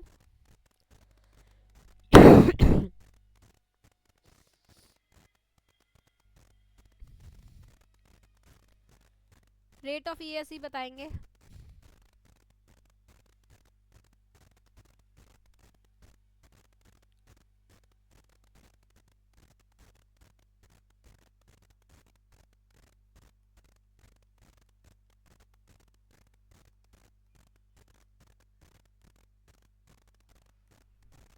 जल्दी बताएंगे।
जल्दी बताइए रेट ऑफ EAS। मैम पहले वाले में तो DCBA हो। DCBA ओके, और कोई? Yes ma'am ma'am ABCD। ABCD ma'am DCBA। ABCD किससे बोला? मैम सारांश। क्यों? सारांश मैम बिकॉज इसमें वो हाइपर कॉन्जुगेशन वाला इफेक्ट लगता है। Right, answer would be ABCD। क्यों? क्योंकि ये सारे के सारे कौन से ग्रुप्स है बेटा? Alkyl groups, right? All are weakly activating, लेकिन ये एक्टिवेट करते कैसे बेंजीन को? They activate benzene via hyper conjugation. कितने बच्चों को ये बात याद है? जी मैम। तो फिर जिसमें अल्फा ज्यादा होंगे वो ज्यादा हाइपर कॉन्जुगेशन क्रिएट करेगा। यहाँ पे 3 अल्फा 3 अल्फा हाइड्रोजन, यहाँ पे 2 अल्फा हाइड्रोजन, यहाँ पे एक ही एच है तो 1 अल्फा हाइड्रोजन, यहाँ 0 अल्फा हाइड्रोजन। तो कौन स्ट्रांगली एक्टिवेटिंग होगा? देन ए, फिर बी, फिर सी, फिर डी। अगर आप डी सी बी ए बोल रहे हो that means you are looking at inductive effect, लेकिन बेंजीन के ऊपर आर ग्रुप बेंजीन को एक्टिवेट करता है via hyper conjugation, and hyperconjugation is dominant over inductive. बोलो हाँ या ना? Yes ma'am. यस समझ आई बात? अब ये वाली बात जो है ये बहुत इंपॉर्टेंट है और यही बच्चे गलती करते हैं, ये नहीं गलती करनी। सबको समझ आई है? संकल्प, सुधा, साक्षी, Dhruv, yes ma'am. Harsh, Yes, ma'am. Bhavya.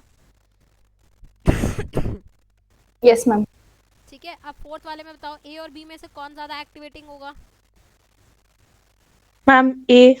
A better than B of course. क्यों भाई? एक मैम, डोनेटिंग लोन और पे। एक विड्रॉइंग, ये तो दोनों बेंजीन में कॉमन है, बट यहाँ जो CH3 है वो मॉडरेटली एक्टिवेटिंग है, OCH3 क्या स्ट्रांगली एक्टिवेटिंग है ना? तो A would be better than B, isn't it? हाँ या ना?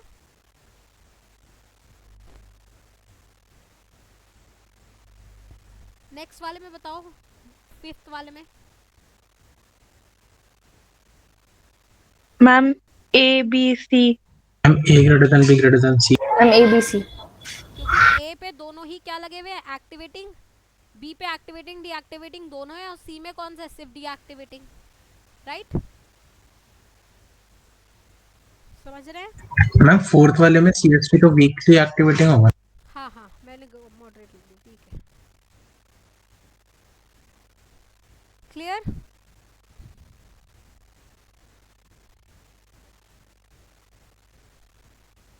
तो आई होप आप लोगों को समझ आया है ES में रेट ऑफ रिएक्शन कैसे निकालते हैं। आज की क्लास को हम यही ख़त्म कर रहे हैं, नेक्स्ट क्लास में हम ओरिएंटेशन की बात करेंगे, ठीक है?